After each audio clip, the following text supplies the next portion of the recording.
Good morning. This is the Cowboy State Daily Morning Show with Jake. The new way Wyoming wakes up.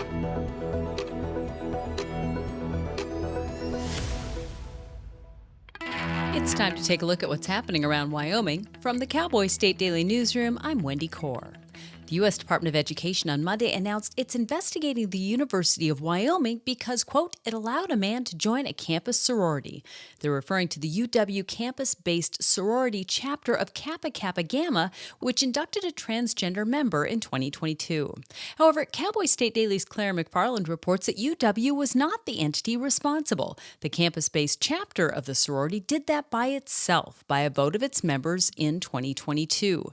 That vote is now the subject of ongoing litigation in which 6 women accuse the sorority of tweaking normal election processes to pressure members into voting to induct Artemis Langford. In 2023, Judge Johnson was like, this is a private group. They can dictate their membership. Whether they dictated their membership in ways that were appropriate is still being disputed. Langford was not living in the sorority house at the time, but was permitted access to the women's living quarters. The lawsuit complaint alleges awkward encounters between Langford and the other members at a slumber party and other events. Sawyer Costa was a fierce friend, loved animals, and shared a family passion for hockey. That's how her mother, Kim, said she'll remember the Laramie 10-year-old who died Saturday, a week after a devastating collision with a truck while she was selling lemonade with her best friend. Kim told Cowboy State Daily's Greg Johnson that Sawyer suffered a traumatic brain injury May 24th when she was hit by a truck while crossing a road near the local golf course. Her mother called her a firecracker. I had a passion for hockey. Even though she was a tiny 10-year-old, she was playing on a co-ed team. Her coach said that she just had no fear. It's just a heartbreaking story for this family and for the whole hockey community, and especially for the family because this comes about 15 months after her father was permanently paralyzed in a rollover crash. Wyoming Highway Patrol Lieutenant Brock Weitzel said there is an active investigation into the incident, but said he couldn't share any information until that's been completed. On Monday afternoon, Mike Stevens was out moving cattle on his family's Converse County ranch, appreciating the sweeping views of the Laramie Mountains stretching across the horizon. That view is one of the reasons why Stevens is taking legal action against the Wyoming Board of Land Commissioners, which approved a lease for the Pronghorn H2 wind project, which would span roughly 46,000 acres total when including private lands. Stevens told Cowboy State Daily's David Madison that he also believes the board didn't follow proper procedures when it approved the lease by a vote of 4-1. I spoke to Stevens' attorney. They aren't ready to reveal exactly the problem they have with the way this lease for the Pronghorn development came to be, but they have until late June to provide the specifics in a follow-up brief to the court. Stevens said he's planning to attend an event on Saturday, June 7th, when Secretary of State Chuck Gray will continue his outreach tour, meeting with opponents to the Pronghorn and Sidewinder projects. I'll be back with more news right after this. Do you know it's illegal to dig or excavate without knowing what's below? This is Jan Warren, Executive Director for One Call of Wyoming. We will be hosting workshops around the state to educate homeowners, realtors, landscapers, underground facility owners, and excavators on the state law, industry best practices when it comes to planting a tree, building a fence, or any other excavation project you have planned. Join us for a free breakfast, get your questions answered, and learn how One Call of Wyoming is here to help. Go to onecallofwyoming.com and register today. A static webcam overlooking Black Diamond Pool in Yellowstone National Park has already captured footage of an eruption only 2 weeks after it was installed. This Saturday, Black Diamond Pool in the Biscuit Basin sent hot, muddy water several feet into the air. The eruption only lasted a few seconds, but it sent a torrent of water out of the crater before subsiding. The eruption wasn't anything on the scale of the hydrothermal explosion that occurred July 23, 2024, but Cowboy State Daily's Andrew Rossi reports that it's a sign that the pool is active and erratic. In 2 weeks since they installed that webcam, on May 31st, 8:39 p.m., they caught an eruption of Black Diamond Pool. So it's already paying for itself in that sense, because it's giving these scientists really valuable information about what the pool's doing and what it might do in the future. And those are essential questions to answer before Biscuit Basin is reopened to the public. Scientists are trying to understand the new normal for Black Diamond Pool post-explosion. They believe the event last July permanently altered the pool's behavior and plumbing system and said the pool has yet to establish its new pattern of behavior. And that's today's news. Get your free digital subscription to Wyoming's only statewide newspaper by clicking on the daily newsletter button on cowboystatedaily.com. I'm Wendy Corr for Cowboy State Daily. Derek!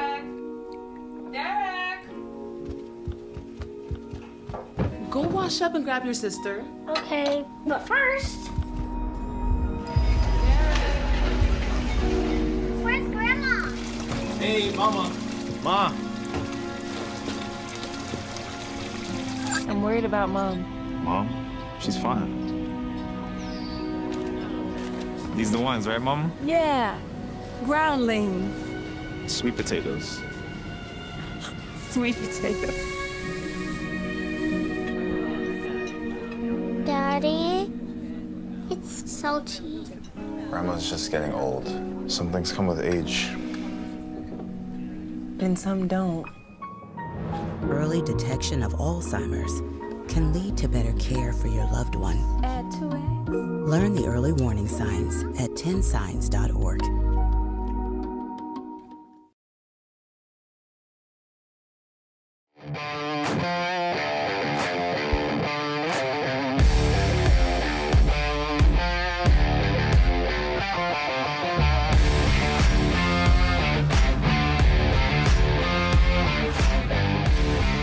It's a Cowboy State Daily Show on Tuesday. She gonna make you move to Miami.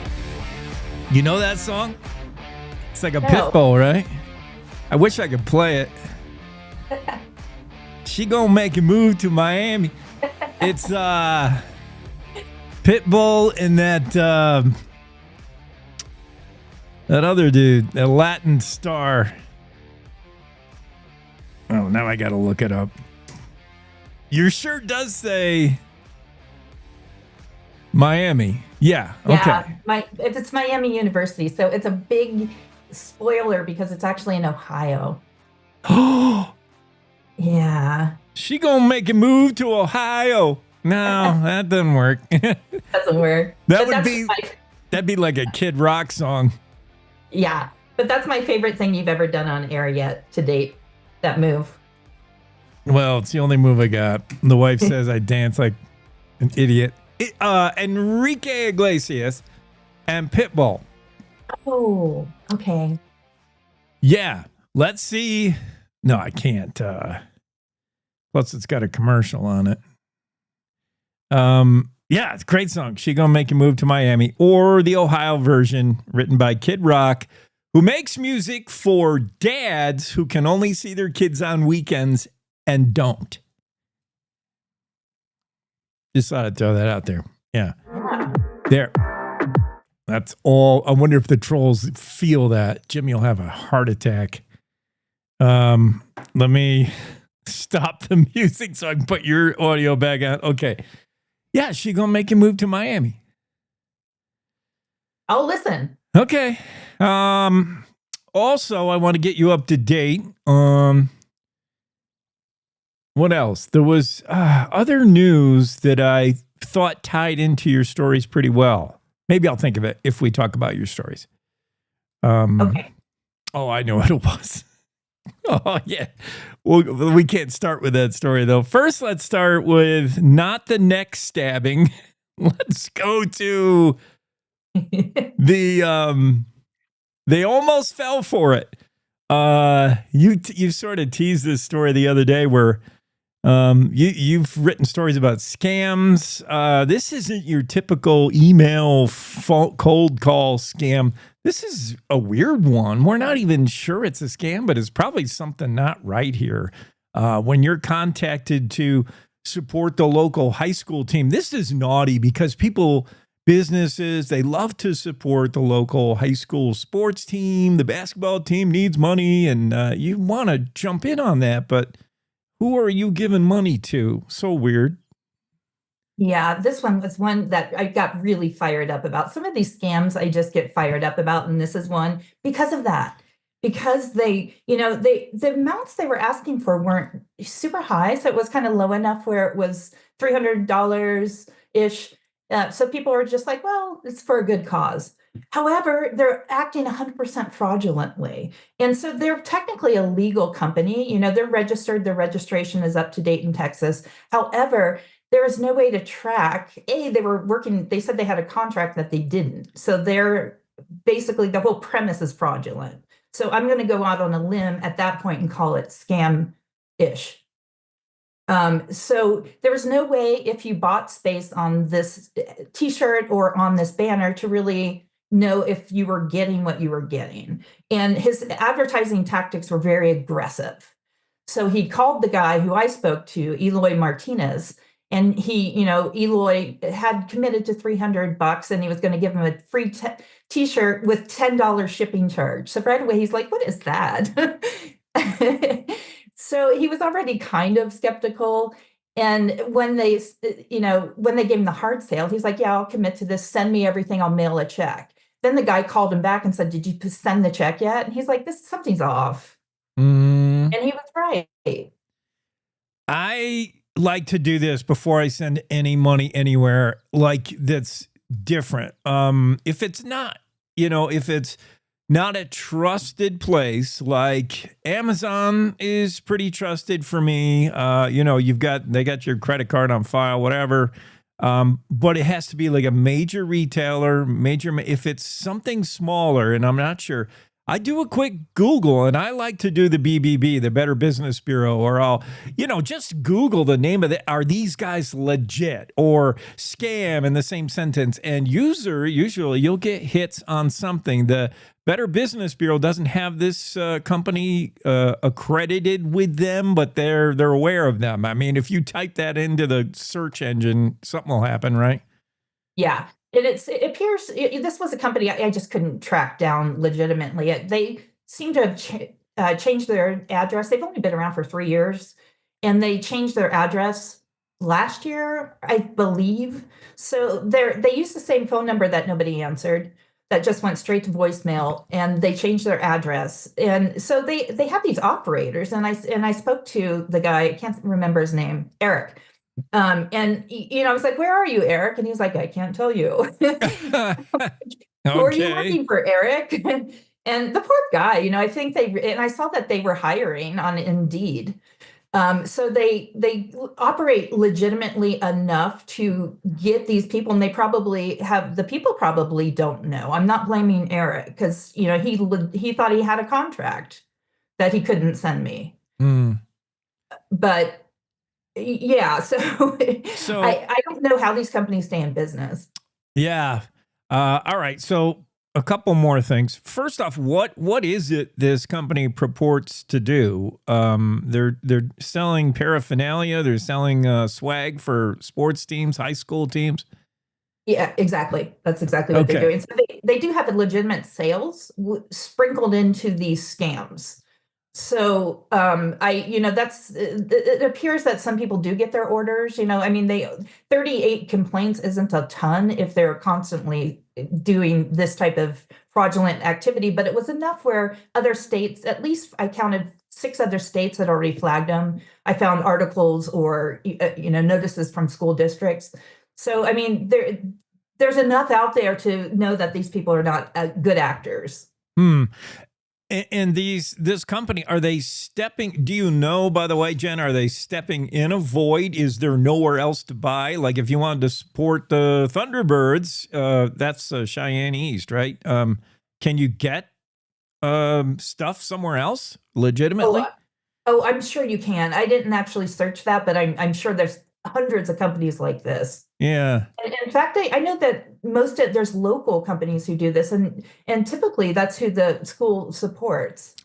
Yeah. So if you didn't know, like if you're in the know, and there's probably, if you go to games and you're plugged in, you probably know where to go legitimately. If you have kids at the school, you probably know where to go legit. But if you just wanted to support the team, if you're one separate degree separated from it, like I love the Thunderbirds, my grandkid goes there or somebody used to go there, I want to support them, T-shirt, you just get online. That's where these companies, they pay for, to get hit get hits high on the search engine, and they seem totally normal, and it looks good. And yes, they've fulfilled some orders, but you can get taken, especially.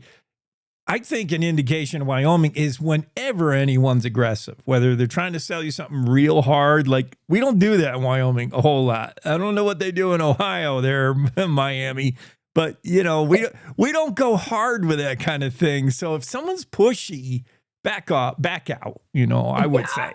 That's funny, because I heard that from I received emails from readers too afterwards, and we remember these guys. They were very pushy. That was kind of their thing, and they started off with an email. So anybody who responded to the email is kind of how they start that.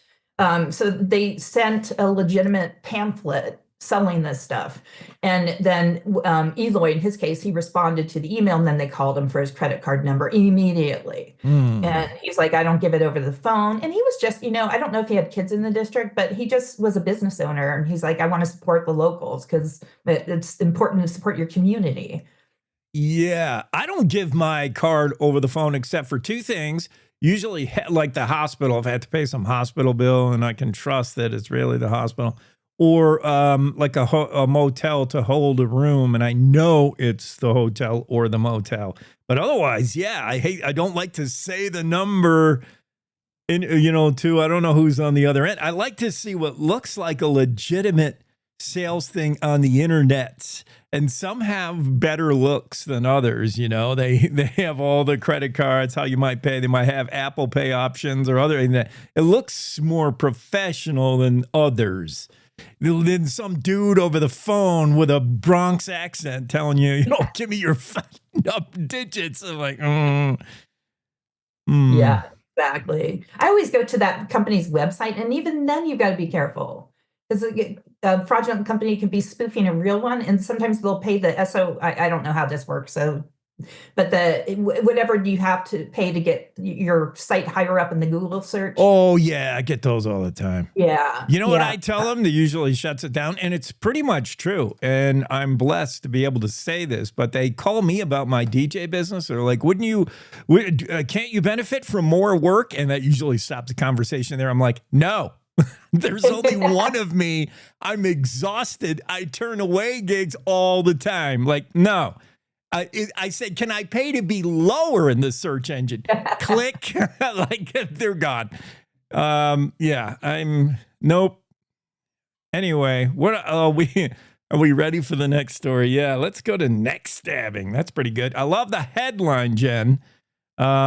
Actually, we should, if you can stay a little bit. What are you doing today? I don't want to get too personal, but I can stay. Yay, because Greg is out. Oh, Greg's out. Okay. He's one of our lowest rated segments, and we kind of felt impelled that we had to make the call. In fact, this is probably the first Greg is hearing of it, and the first our listeners are hearing of it, but the analytics are there. We got our first ratings in. We've been on the air since October, and Greg's just not getting it done. And it's a fact of the business. It's one of those hard things. Greg, I'm just totally kidding. Greg's sick today. I'm really nervous. Okay.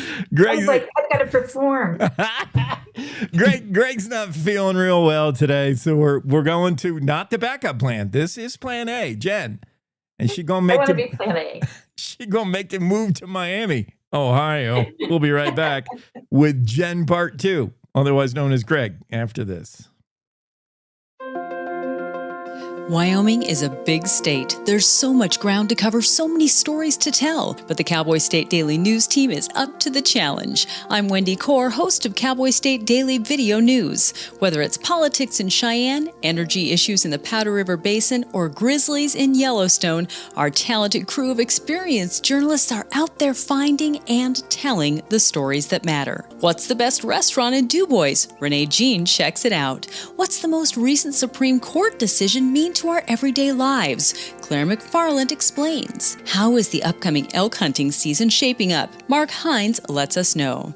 Every day, I talk to the reporters who are covering the topics, issues, and people that are important to Wyomingites, and in our daily newscast, I bring you those stories. Tune into the Cowboy State Daily Video Newscast every morning, only on CowboyStateDaily.com. This is the Cowboy State Daily Radio Network.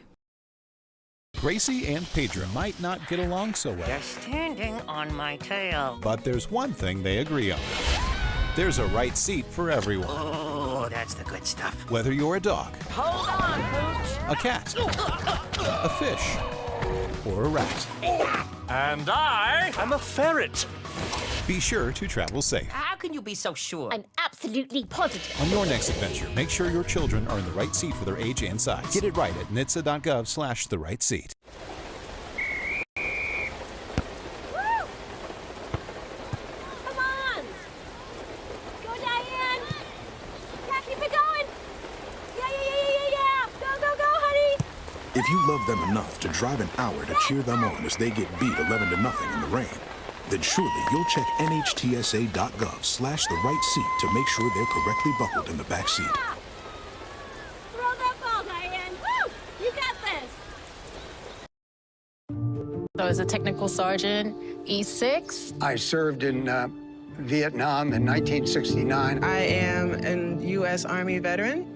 Have you ever helped a fellow veteran? Of course. Yes. Try to always be there for each other. I do my best reaching out to my brothers and sisters in arms. Have you ever asked for help yourself? It's always tough, right?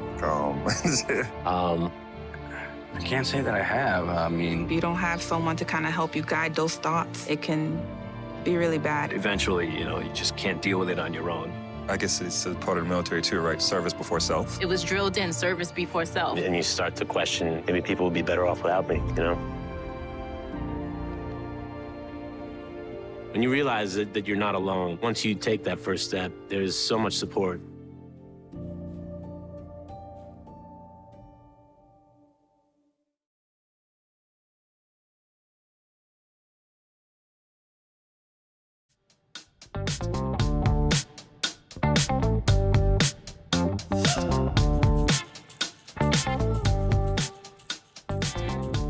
We're back at the Cowboy State Daily Show with Jake on a Tuesday. Jen Coker in the room. And speaking of scams and deception and things you might fall for, how many people have mistakenly packed their best, loudest Hawaiian shirts and luggage and jetted off to Miami for a vacation at the beach, only to find out it was Ohio? What? I should have read the ticket more carefully. How many kids have been shipped off to college, ready to support the Gators, only to find out? Is it Miami of Ohio? Miami in Florida, is that the Gators or is that Florida State? I can never figure this out. My little sister went to one of those. Wait, and no, I it's asked her. Hurricanes. And Miami University is the Hurricanes, I think.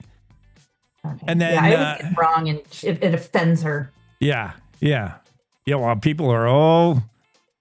people get serious about their college, their collegiate affiliations. Very important. What's Miami of Ohio? What's their deal? The Bulldog? No, it used to be the Redskins, but of course that got changed. Oh, and yeah. I think it's Red Hawks now. Miami University. I mean, why does it Miami and Ohio just admit, look, we're not Miami, and change the city name, the college name? Just stop. They're not even in. Is there a Miami, Ohio, or is it in Oxford? Well, it's in Oxford, but it's named after the Miami Indians.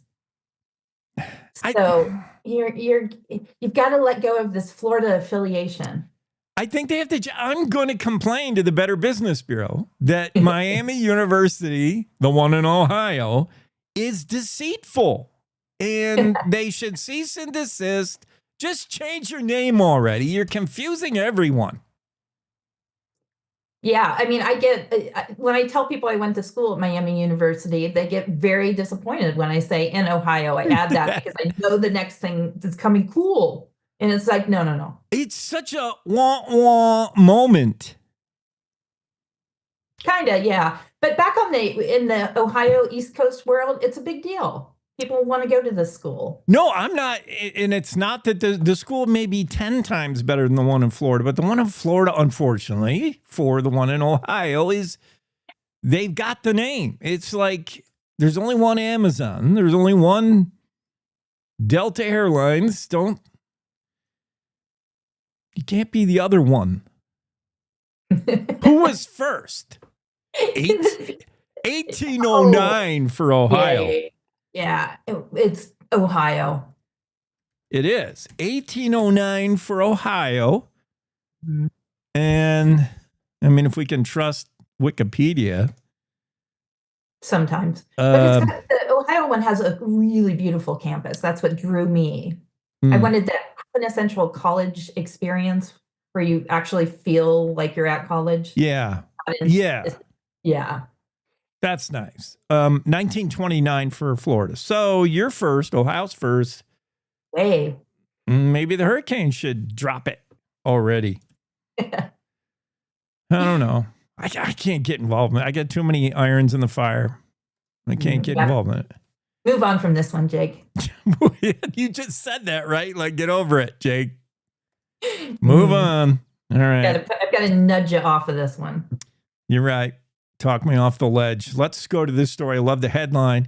North Dakota woman accused of stabbing man in neck while driving. Look, I don't know how they do things in North Dakota, but in Wyoming, it's illegal to text while driving and stab while driving. We don't do that in Wyoming. She was arrested in Campbell County for plunging a knife into the neck of a man who didn't pass the crack pipe fast enough. I don't blame her. Sometimes you need that bowl, man. I need a hit. Now, she wasn't driving. The dude was driving, and he was bogarting the crack pipe. He was bogarting. He was definitely driving. And this is one of those ill-fated ideas from start to finish because they left on a Friday night. Oh. You know when you leave on a Friday night and drive through the night, stop for breakfast in Gillette, things are not going to get better. Tell everybody where they were headed. They were on a weekend trip. Yeah, the driver who got stabbed had just gotten paid. And so he said, hey, everyone, who wants to go? I can kind of visualize them. I'm speculating here, but I can visualize them at a party or some situation where he's like, I got paid. And he invited anybody who wanted to come. And this girl there were 4 of them, and she was one of them who got invited to go. And so they're driving, and he didn't pass the pipe, heading to Vegas, and he got stabbed. Heading to Las Vegas for the weekend because the Eagle flies on Friday in Newtown, North Dakota, which is right on the res border. Not that that means anything, but I'm just trying to create a background or profiling, as it's known in law enforcement. And this is a car full of peoples, starting with LaShonda LaFontaine. Excellent name, LaShonda LaFontaine of Newtown, North Dakota, who made an initial appearance before Judge Paul Phillips, Campbell County Circuit Court Monday, speaking very demurely with a yes, no, yes, Your Honor, no, Your Honor kind of deal, and admitted she has reached out to the stabbing victim, by the way, and apologized, saying that was not her greatest moment, seeing the knife sticking out of the dude's neck. But it's not a good look. Well, there had been a lead up to the stabbing prior to the crack pipe, in that they went to McDonald's, and it didn't say whether they ate in or went through the drive-through, but he ordered the wrong sandwich for her. Oh, I didn't see that. Yeah, so that started her anger brewing. And so he corrected it as soon as he learned that he did order the wrong sandwich. But so he was okay there. He came back from that, but it was the crack pipe that really set her off. Yeah, the 7:30 visit to a McDonald's in the morning. They had breakfast. He didn't order the right thing. Yeah, it's probably drive-through. And so he fixed it, but she was starting to percolate at that point, like, this son of a... And then they start smoking the drugs. And by the way, not this, everybody's innocent till proven guilty. But, I did internet stalk LaShonda LaFontaine. It's not her first brush with the law. It's not her first drug-related issues. She's been a few times picked up for having being around drugs, having drug paraphernalia, having drugs on her. It's the meth pipe they're passing around in Campbell County, and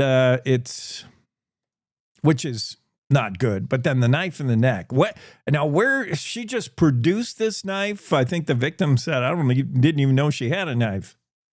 Yeah, I don't get the sense they knew her well either. So she probably got scooped up in that, hey, let's go. And, you know, you can see how that feels like a good idea on a Friday night. And then they don't know who you're driving with. So they said she was kind of weird the whole time, but not violent. But she was sitting in the back right next to another man who was friends with the driver who got stabbed. So he didn't see the knife, but suddenly she pulled out a knife and lunged. So she lunged kind of perpendicularly and stabbed him in the neck twice before anybody could do anything. So as soon as that happened, he grabbed her arm, got the knife out of her hand, threw it up in the front seat, and was able to push her back while applying pressure to his buddy's neck. So this guy is kind of the unsung hero in this situation. He was able to stop the attack and the bleeding all in one swift move. Yeah. Well, lucky for him. Yeah, he was there. And then they, you know, despite having drugs in the vehicle and, you know, maybe other things they don't want to disclose, they had to call 911, right? This is an issue. Yeah. Called 911, and they were very forthright there. You know, the driver did not speak English, so they had to pull in a translator. But he was just like, yeah, this is what happened. We were smoking meth and fentanyl. I know nothing about drugs. Yeah. Other than they derail lives and end up getting you stabbed in the neck, potentially. But, you know, so they were smoking fentanyl too. So I don't know. I don't know how that all works. Yeah. Just sounds bad. Yeah. The fentanyl's the killer. Like trace amounts, you could have like just trace amounts is like can OD you and kill you. You know, you can cut your meth with, you know, laundry detergent and it goes farther if you're the drug dealer, but it doesn't, your end user, you know, doesn't get as high. It's probably a good thing. But when you cut it with fentanyl, people get killed, man. People die. Like, oof.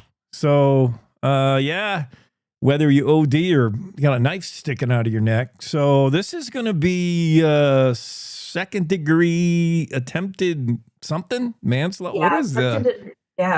Second degree attempted murder. And she was in court. I wasn't there in person, unfortunately, but I did hear it. I tuned into it. You can do that, by the way, if you want entertainment. But it's, you know, she wasn't like, yes or no, sir. She was like, yes, no. You could barely hear her. Yeah. And then there were some other clues. I mean, she's a young lady whose life has gone off the rails. And that's not allegedly. I mean, she's homeless. She doesn't have a job. She's got several drug convictions and she's on probation in North Dakota.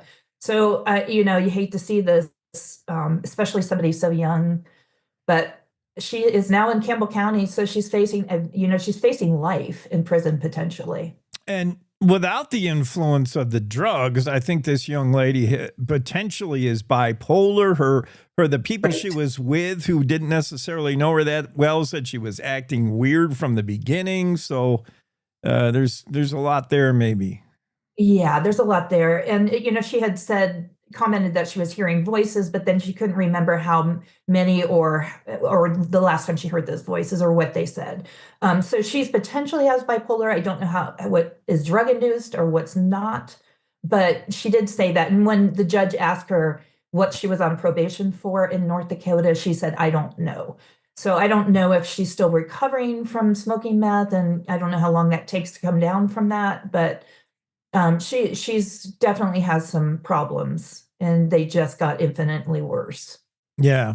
Even like drug free on her best day, she probably has issues that she has to deal with. I mean, she's the last person you want to see using drugs because if she does have some kind of bipolar or other problems, but those are the first people that seem to go to drugs because they have those problems. What a vicious cycle, catch-22. Vicious cycle. And, you know, it goes back to, I really, in this part of the country, I really blame the lack of resources to get people with mental health help.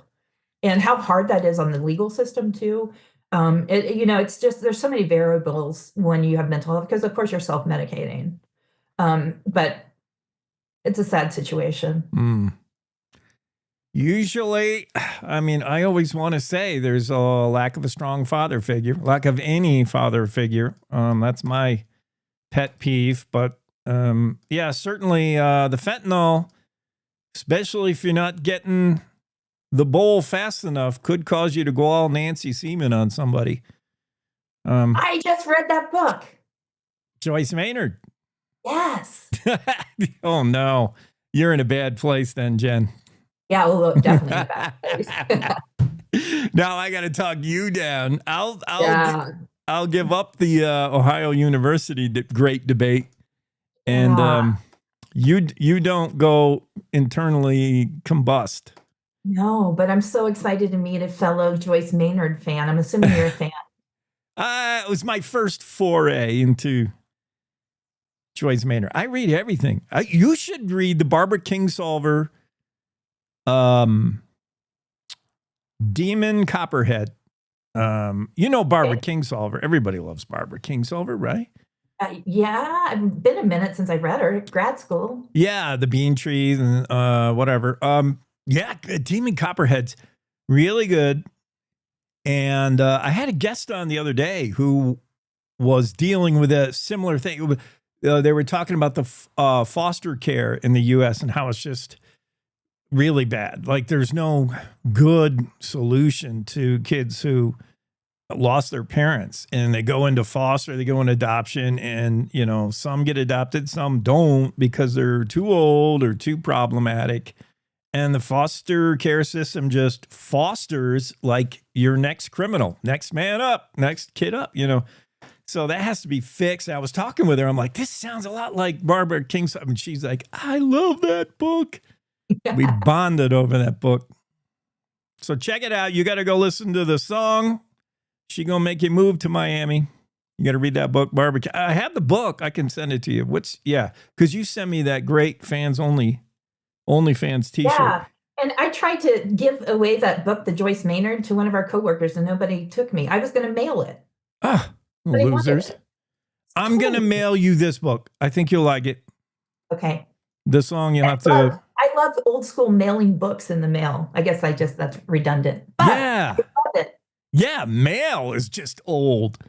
It's old, but I love mail. Okay.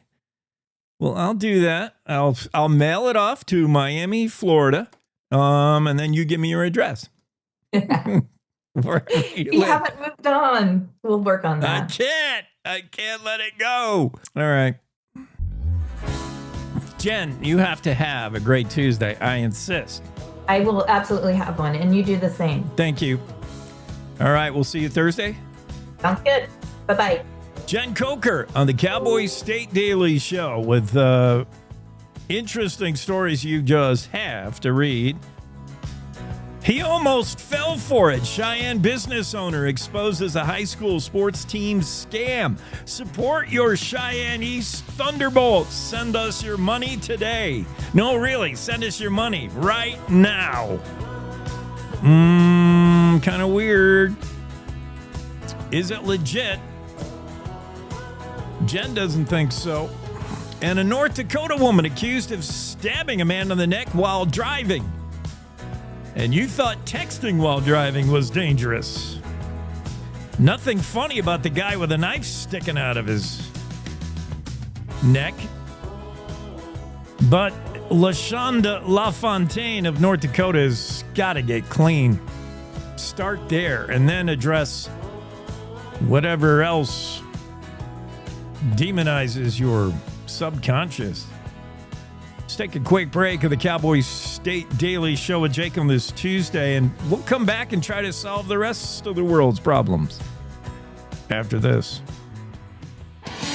Want to stay in touch with what's happening around Wyoming? I'm Wendy Core, host of the Cowboy State Daily video newscast. From Mountain View to Upton, from Jackson to Cheyenne, our reporters are out there finding and telling the stories that matter. Every day, I talk to the talented journalists who are covering the topics, issues, and people that are important to Wyomingites. And in our daily newscast, I bring you their stories. Tune in to Cowboy State Daily video news every morning, only on cowboystatedaily.com. Wyoming is a big state. There are so many stories to tell, and here at Cowboy State Daily, we pride ourselves in bringing those stories to you every day. I'm Riley Strand, videographer and production assistant for Cowboy State Daily Video News. Every day, host Wendy Core and I talk to the experienced journalists who are covering the topics, issues, and people that are important to Wyomingites. And in our daily newscast, we bring you their stories. Tune in to Cowboy State Daily Video News every morning, only on cowboystatedaily.com. You're listening to the Cowboy State Daily Radio Network.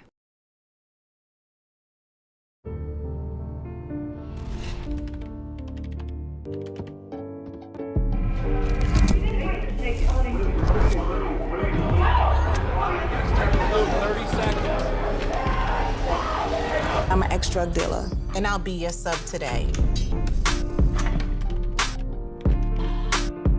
Can you see anything different as a pill? No. You don't know? Fentanyl is being mixed into everything now. There's only one thing that will save somebody's life. That is naloxone nasal spray. Fentanyl, it's cheap, it's potent, and it's profitable. Why would drug dealers put a lethal dose of fentanyl in drugs if they know it's so harmful? Really just all about the money. I just didn't realize that one pill could change your whole life. More kids should know.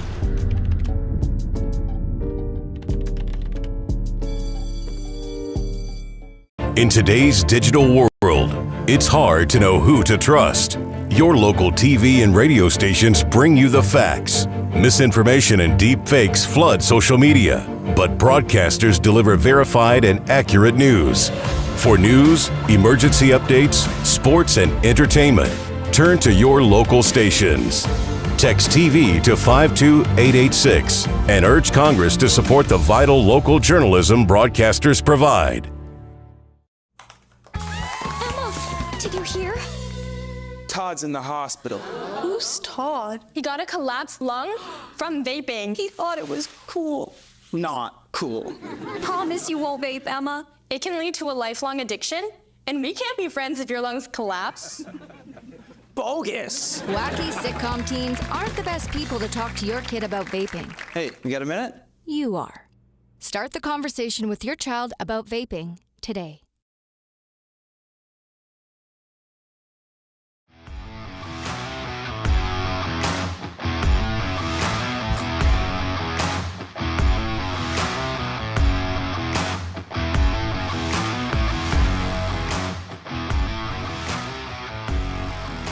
Yeah, the Cowboy State Daily Show with Jake continues on a Tuesday.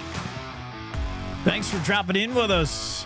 I hope you're a regular. If not, I hope you newbies stick around tomorrow, the rest of the week, and forever.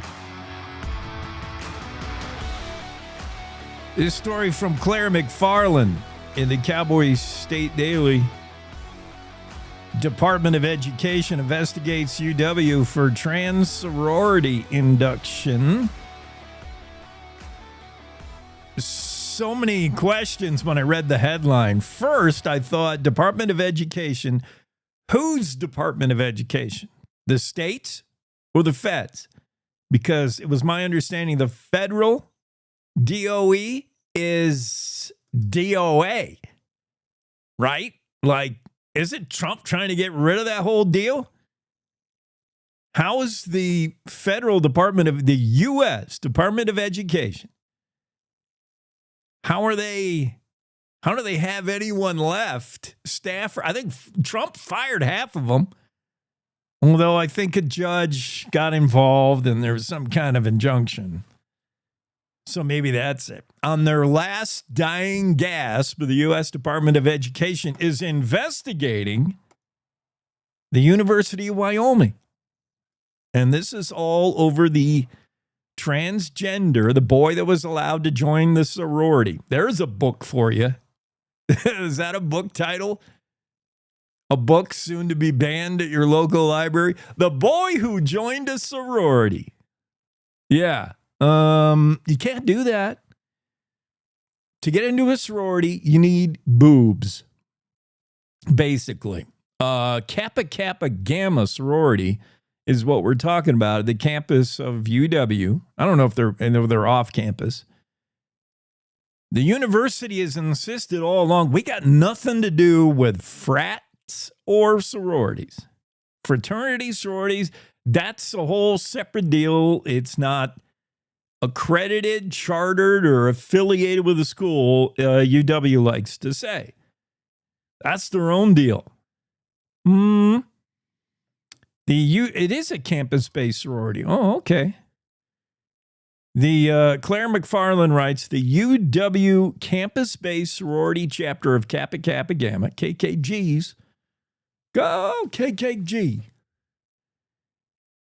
Can you imagine being a freshman? If they tried to do Porky's today, I mean, you could never make Porky's the movie today. Never. There's too many. You could never do All in the Family, the TV show that would never air on a network today. Would none of us have a sense of humor anymore? I would never make it. Those old raunchy comedies like Porky's, 1981, never be made today. You couldn't. That kind of humor just doesn't go anymore. But can you imagine if they remade Porky's, 1981, remade Porky's today, and these freshman boys, you know, after slamming a bunch of Michelob Lights, got it into their head to go raid the sorority. Hey, they're having a pajama party over at Kappa Kappa Gamma. Let's go over there and peek in the windows. And you peek in, and what do you see? A bunch of dudes in their pajamas. Because this is a different era, man. This ain't 1981. It's a bunch of dudes. Like, if I wanted to see that, we could stay back at the frat house. Bunch of dudes over at Kappa Kappa Gamma having a pillow fight. What the? Man. So, yeah, that's my first question. I thought the U.S. DOE was DOA. So what are they doing anything? Where do they have I thought everybody's fired. They're one foot in the grave. But somehow they're investigating the University of Wyoming because a man was allowed to join a campus sorority. The other thing is, I thought that's a total about-face, by the way, for the U.S. Department of Education. Under Biden, the U.S. DOE would have investigated Kappa Kappa Gamma to make sure they were inviting enough transgenders into their sorority. That's how it would have been a year, 2, 3 years ago under the Biden administration. The investigation of the sorority on the UW campus would have been to ensure that transgenders had full rights, if they wanted to join the sorority. Now, fast forward to Trump 2 administration, and suddenly the U.S. Department of Education has been enlightened. They've been woke from their wokeness, and they're investigating UW sorority to say, did you really let a dude in your club? Again, UW's stance is, Chad Baldwin said, we got nothing to do with sororities. Baldwin said, our position throughout this has been the university does not have any say in sorority or fraternity membership. There was no procedure in place for UW to approve anything. UW, the college, is trying to distance themselves as much as they can from the whole brouhaha. Meanwhile, it's our friend Cassie Craven who's taken up the cause of the young ladies at the sorority, the real ladies, who are suing. And that's been an ongoing lawsuit between some members of Kappa Kappa Gamma and suing. I don't even know who you sue. Are they suing the transgender guy? Are they suing their own sorority? Are they suing the college? Cassie would know. The sorority is a private organization enjoying First Amendment freedom of association protections. That was a decision made by U.S. District Court Judge Alan B. Johnson when he dismissed an August 2023 dismissed the original attempt of a lawsuit.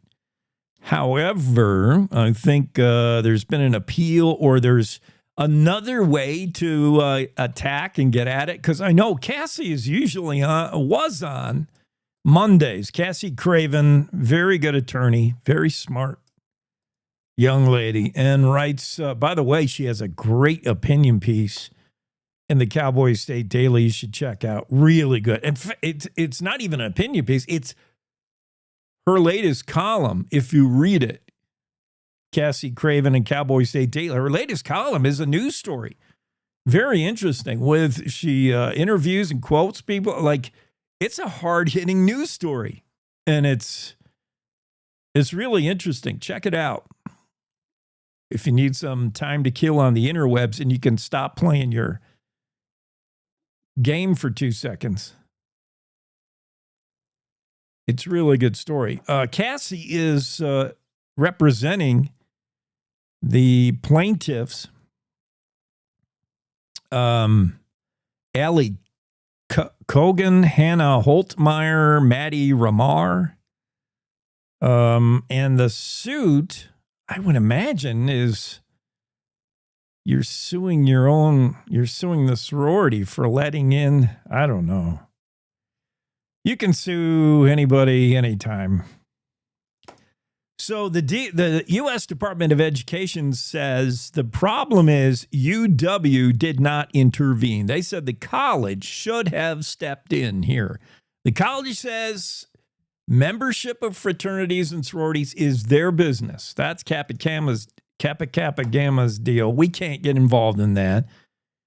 I mean, imagine if a sorority said, we don't allow redheads, no gingers at our fancy club. Imagine if the fraternity said, we don't like anybody under 6'1". Would the university jump in and say, you can't do that? Probably not.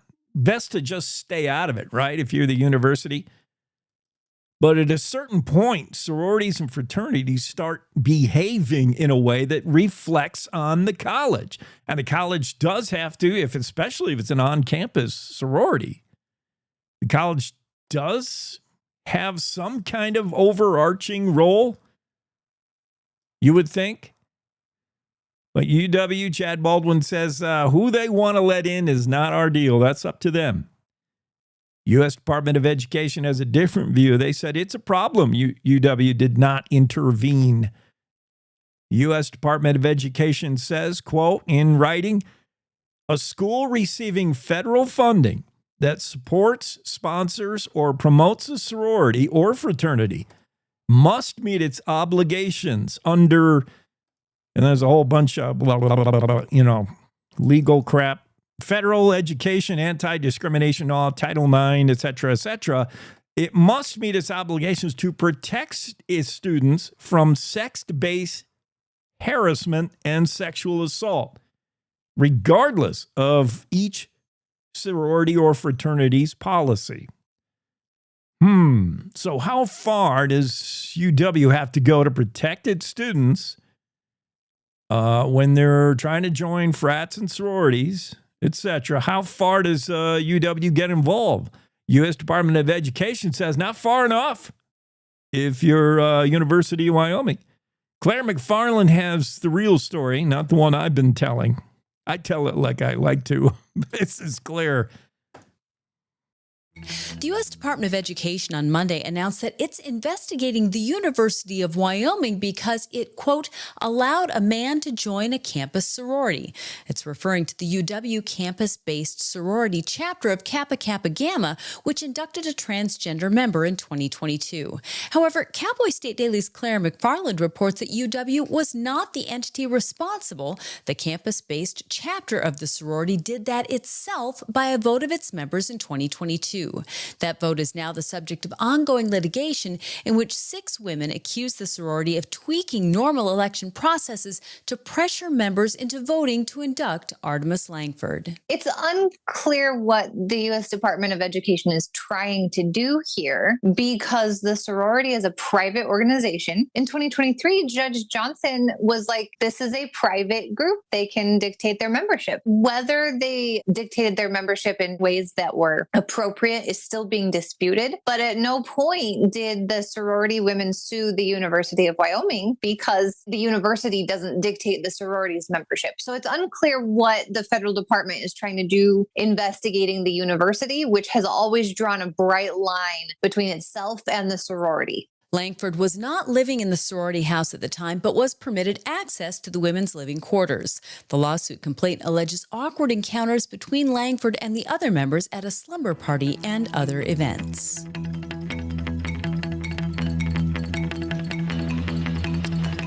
Yeah. Claire, the journalist, Claire McFarland, who wrote that story, you hear her saying it's unclear what the U.S. Department of Education is doing here. If they're investigating the college, isn't that the university has nothing to do with the sorority? They've said it over and over. A judge has agreed that that is true in a lawsuit that's going on right now. So what is the U.S. Department of Education doing? Have they lost their mind? You know what it sounds like to me is U.S. Department of Education obviously sees the writing on the wall. They know how this ends. President Trump wants to dismantle the department. And his first step in doing so was to fire half of them. I think he let go 50% of the staff. That was the first salvo, first shot over the bow. And I think a judge has intervened, but whatever. Until that's all figured out, we know the intent. Trump says we don't need a Department of Education. Megan Degenfelder, Superintendent of Public Instruction in Wyoming, agrees we don't need a U.S. Department of Education because they decide funding and they decide who gets what money. And under a Biden administration, they had been making those decisions very liberally. And I don't mean it that way. I mean liberally like left. They have been making decisions concerning funding that certainly MAGA supporters wouldn't like. So they were operating in a way that, Trump gets in office and he said, hey, we don't need this department. I don't like how they work. They're unnecessary. Doge, Elon Musk, when he took a break from his many girlfriends, said, yeah, we don't need them. And the department's on its last legs.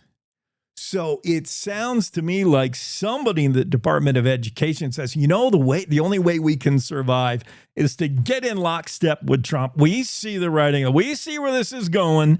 Trump is riding herd on Harvard. Trump hates Harvard. Trump's hate colleges. Trump's attacking colleges for their DEI crap.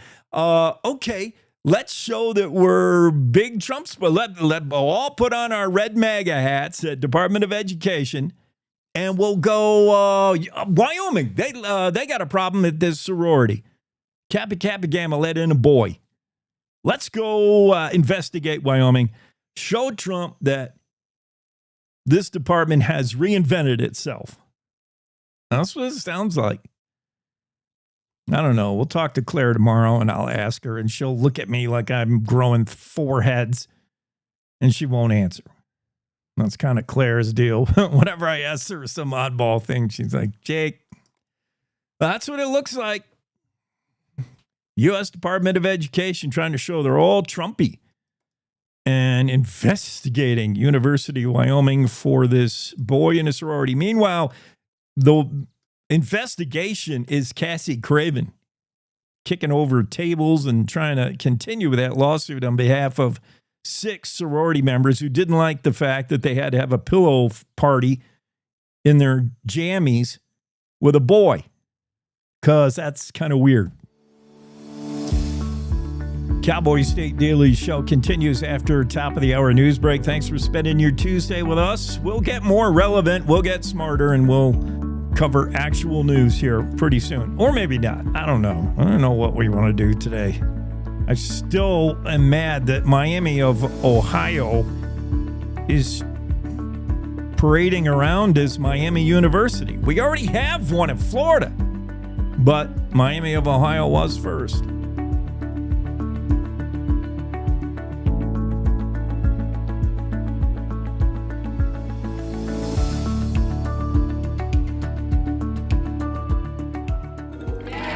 It's time to take a look at what's happening around Wyoming. From the Cowboy State Daily Newsroom, I'm Wendy Corr. Seating just 8 delegates in the 93-member Wyoming legislature and having weathered tough losses in the 2024 national elections, the Wyoming Democrats' strategy is to plunge into rural communities and help people on the ground. That's what multiple party officials told Cowboy State Daily's Claire McFarland at the party's officer elections meeting in Rock Springs on Sunday. The Democrats that I interviewed at that state party meeting Sunday said, we just need to connect with people more on the ground level. We need to go to local board meetings. We need to volunteer. We need to show people with our actions rather than our words what we're here to do for them. That was a statement that was given to me over the course of multiple interviews. Newly elected state party chair Lucas Freilich said county parties are already energized towards volunteerism, and it's time to mobilize in more Wyoming communities. More than 3 weeks after 15 of their cattle fell over, suffered seizures, and died in a single day on a Colorado ranch, the cattle's owners remain completely baffled as to the cause. Carrie Higgs told Cowboy State Daily's Mark Hines that she and her husband have been raising cattle for about a decade on their place near Coal Creek in Fremont County, Colorado, and they've never seen anything like this. He said that they started falling over and suffering seizures and dying, apparently symptomatic of some sort of brain swelling. But it's been weeks now. They have not been able to determine a cause of what killed these cows. And it's interesting because nearly all the cows that died out of the herd were first-time heifers. Most of their calves survived, and the bull from that bunch survived. Most of the yearlings and steers, too. So it's just a really weird case. The Colorado Energy and Carbon Management Commission plans to send personnel to test for gases and soil contamination in the pasture, and Higgs said she'd also like a thorough necropsy done on at least one of the cattle carcasses, but that hasn't happened yet. Add Wyoming's congressional delegation to the outraged voices asking how an Egyptian national in the United States illegally could pull off a targeted attack on Americans with a homemade flamethrower and Molotov cocktails. 45-year-old Mohammed Soliman is being held on a $10 million cash-only bond after allegedly burning 12 people in a crowd that had gathered to raise awareness of Israeli hostages in Gaza. Wyoming's U.S. Representative Harriet Hageman told Cowboy State Daily's Greg Johnson that the fact that the suspect was in this country illegally after overstaying a B-2 non-immigrant visa issued under the Biden administration is, quote, unacceptable. Both Harriet Hageman and Cynthia Lummis responded to questions about that, saying that it's an example of just how bad Biden's immigration policies have been and that they're still having to deal with it. He apparently yelled "Free Palestine" as he fired a makeshift flamethrower into the crowd and tossed a couple of Molotov cocktails, and that he afterward had said that he planned it for a year and that he wasn't sorry and that he would do it again. In a statement to Cowboy State Daily on Monday, Senator Cynthia Lummis doubled down on the need to tighten immigration policy. I'll be back with more news right after this.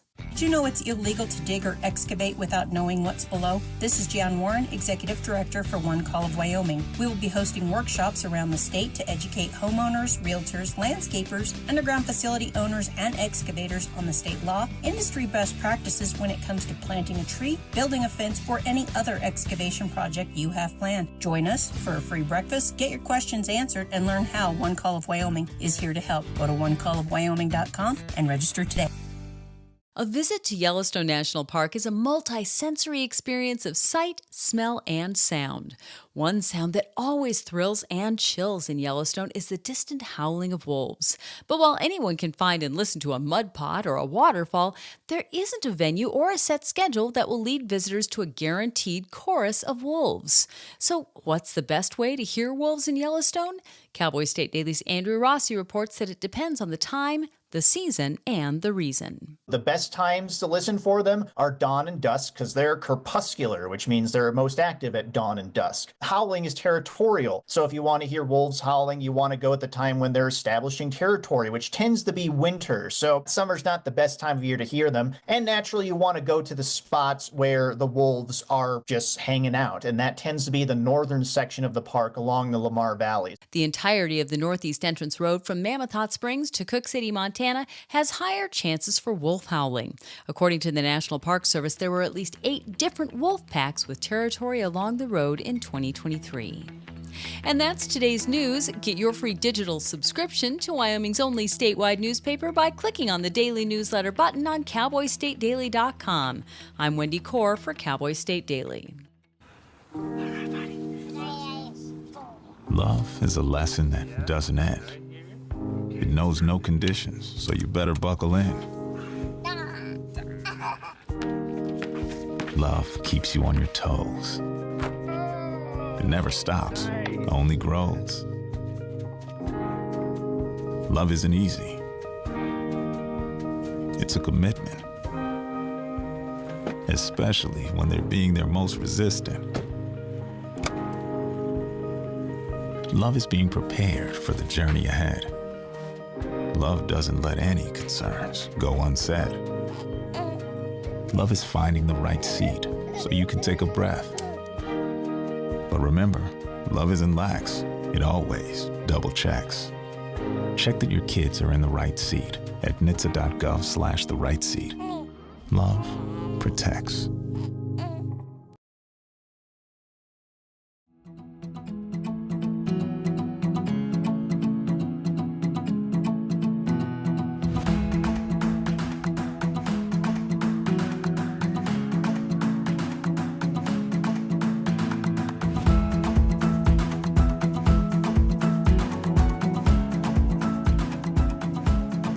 Cowboy State Daily Show with Jake continues here on a Tuesday. I don't know this girl, but this story hits hard. Sawyer Costa, 10-year-old. Everything I read about her, I don't know her. I have to learn of her through the story by Greg Johnson. I wish I knew her. I wish I would have met her. But that chance is gone now. Sawyer was hit by a truck on the street. She was trying to cross the street. Nobody really knows. Mom doesn't know what happened. Mom says she always looks both ways. Maybe she didn't this time. 10-year-old Sawyer Costa was running a lemonade stand with her best friend, her and her bestie selling lemonade street side, when for whatever reason she decided to cross the street. Maybe she didn't look. Maybe the truck was going too fast. That investigation continues. None of it's going to bring Sawyer back.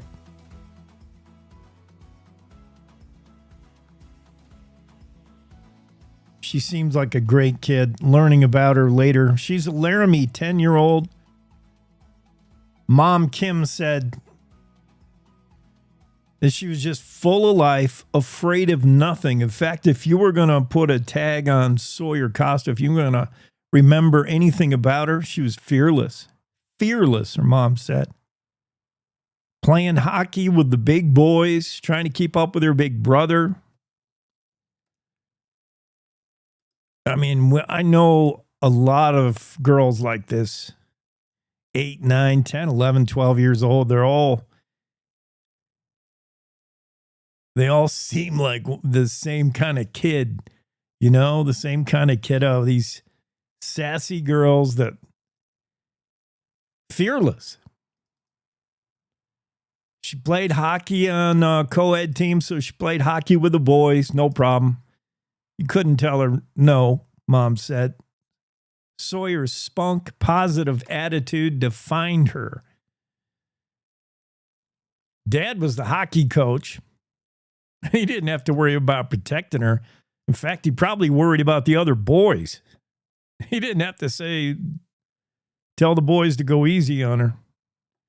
He had to tell his daughter to go easy on the rest of them.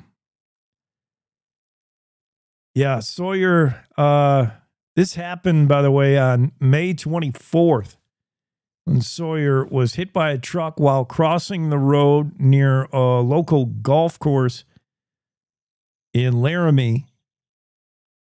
She was taken to Children's Hospital in Denver. After a week, no sign of brain activity, she was taken off life support. What a tough call that's got to be. Wyoming Highway Patrol Lieutenant Brock Weitzel said there's an active investigation into the incident. He could not share anything further. Don't know if the truck's speeding. Don't know. I'm just so frustrated. I'm heartbroken for the family. And Sawyer, it's just not fair.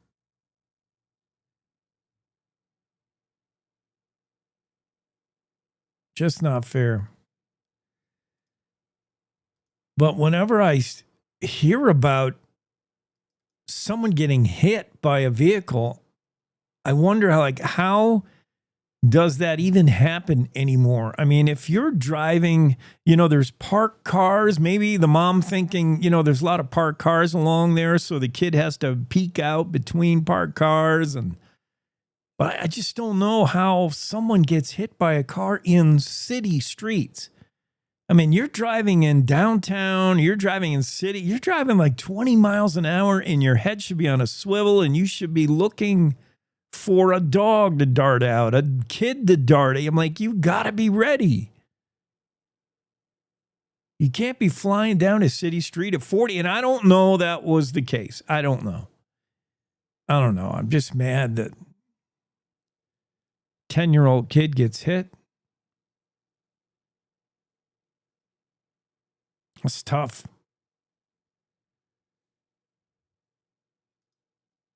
I got to take a break. We'll go to our next story.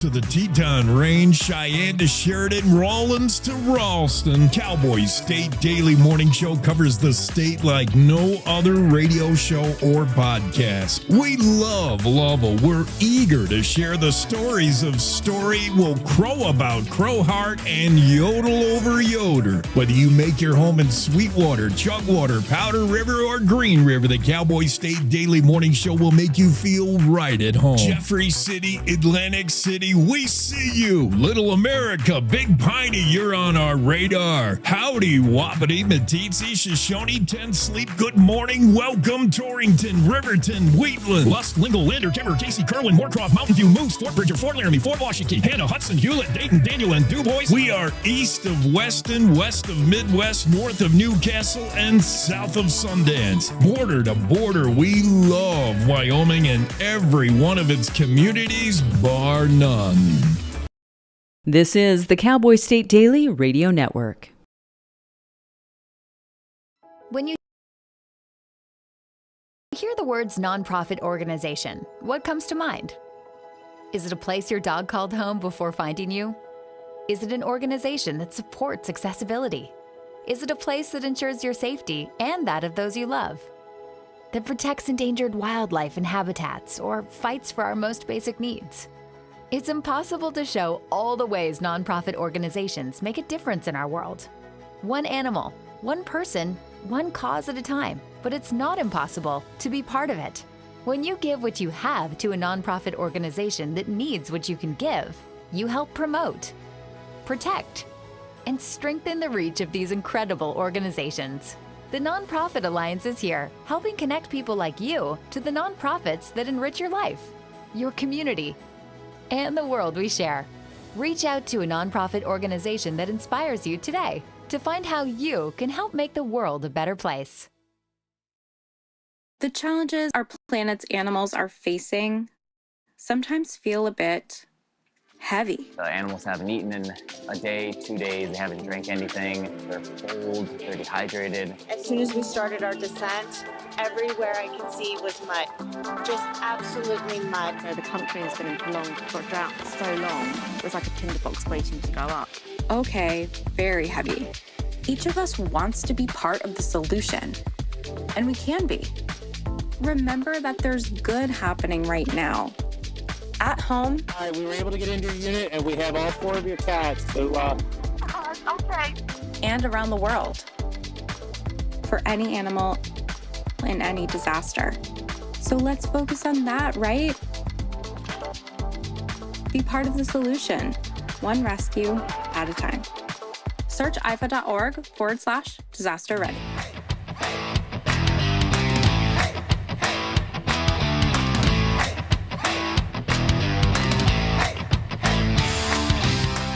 Our weather guy, Don Day, will be here in a moment with the day weather forecast. Reed Reisner are going to be on the show in just a bit. He's the guy, a Wyoming guy, who wants to buy TikTok and bring it home to America. It doesn't seem right that the Chinese should own it and use it to spy on us. It's all American kids using TikTok anyway, right? Along with a few South Koreans. And China, I mean, they censor the crap out of it. You can't do anything on it. That's a big reason why Reed's going to be on. He's going to explain what some TikTok users are saying, some big influencers. They've kind of banded together and saying, so many times I've had my content blocked by the Chinese because they don't like certain things. And these should be TikTok should be American made. Reed Reisner is trying to do that and bring it home to America. America version of TikTok. Can he do it? It'll just take about $50 billion. Sure. He might be able to do it. Reed's going to tell us the game plan. And let's hope he can make it happen. Make TikTok great again.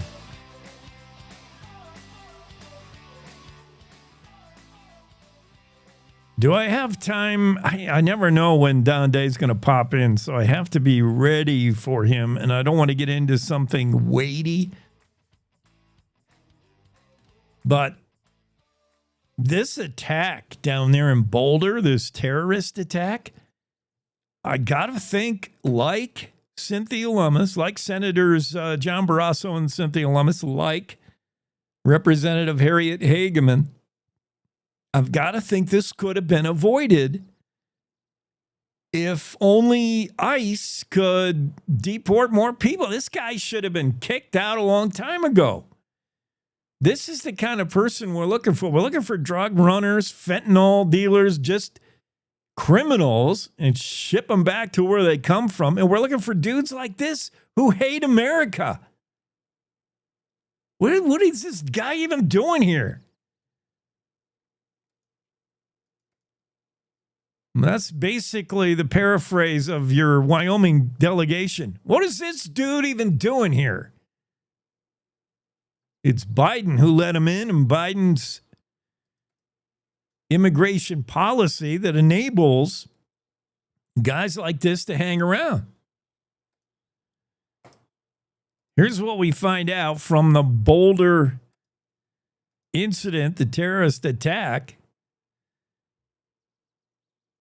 As Representative Hageman, Senator Lummis both expressed outrage over the illegal Egyptian national who attacked a group of people in Boulder, Colorado with a flamethrower and Molotov cocktails. Burned Americans alive. And our Wyoming delegates say it's Biden's policy towards immigration that allowed that to happen. U.S. Representative Harriet Hageman, this was a targeted attack of terror, she said. Plain and simple. Representative Lummis had similar things to say. Also, Senator Barrasso chimed in as well. You probably read about the Sunday afternoon attack on a peaceful group of protesters. Mohammed Solomon, 45. I almost want to just deport anybody named Mohammed, but I know that's not fair. You can't profile that way. There are good Mohammeds. But I'm thinking, man, if your name is Mohammed in the U.S., you should be subjected to closer scrutiny. Let's just say anyone who's Mohammed and you're trying to board a plane, the TSA pulls you aside for the cavity search. That's all I'm saying. And that's not fair. It's discrimination. I get it. But if you're Mohammed living in the U.S., I'm going to take a closer look at you. Mohammed Solomon, 45-year-old, held on $10 million cash-only bond, allegedly yelling "Free Palestine" while lobbing Molotov cocktails into a crowd, burning 12 people. He said he'd been planning it for a year. He'd do it again. And he hates Zion. He hates America, hates Israel. And he's overstayed. By the way, the reason he's even in the U.S., and he's not in the U.S. legally, he's overstayed his B-2 non-immigrant visa. So I don't understand how he's not found. ICE is out there supposedly rounding people up. Isn't this guy somewhere in a database that he's here on a B-2 and he never went back? He's still here. Get the paddy wagon, get the SWAT team, ICE, and go find the dude and get him out of here.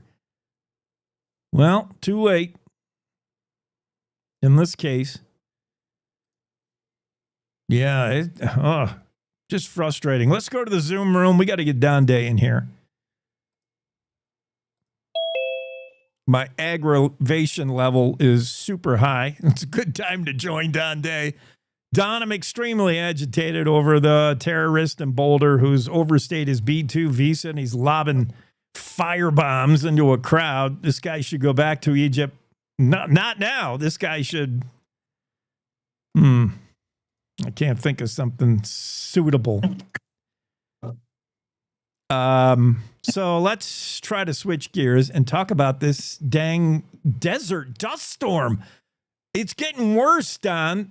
Originally, I said the Saharan's blowing dust over here, blowing sand over here, and you said, yeah, that happens. Yeah. Well, it's bad. Every time I read the sensational weather articles that you tell me not to get caught up in that, and I get all scared again. The cloud of Saharan dust is smothering the Caribbean right now. If you were having a vacation in Turks and Caicos, and who's not, right? Who wouldn't want to be there hanging out with Cardi B on your yacht, blowing lines of coke? You wouldn't be able to do it. This happens every year. Again, I'm sorry. I just am not taking the bait on the... My motto is more weather, less hype. Less hype, more weather. I mean, sure, is it impacting everything else? But we see the Saharan Desert blow off the continent of Africa westward every year. So I don't know why they're... I mean, so I'm not impressed. Yeah, right.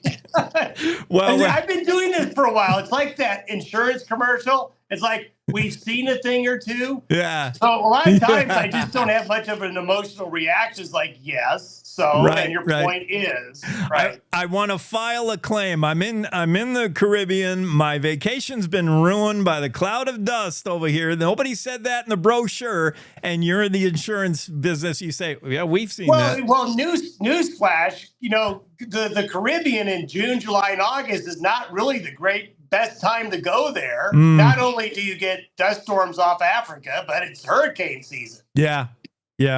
Good point. You've got to check the weather before you book. And you got to make sure when you're booking a beach vacation in Miami that it's Florida, not Ohio. We talked about that earlier, Don. Well, guess what here? So I'll bring it home. Guess what? It's snowing on Togadi Pass right now. Oh, my God. It's snowing on Togety Pass in early June. Can you believe it, Jake? Oh my God, it's awful. It's ruining people's vacations. This has never happened. I mean, this didn't happen until a year ago. This is good. Yeah, we need it. This sells newspapers, Don. Now you're finally getting on board. You're in the business. Yeah, there is pure panic over Togety Pass at the moment. It's chaos. It is this cold front. Yeah, it is a little chilly today. Wow, I'm going to check that webcam. Interesting. I was all we've got snow reported in the Bighorns, Togety Pass. There's winter weather advisories for the Beartooth.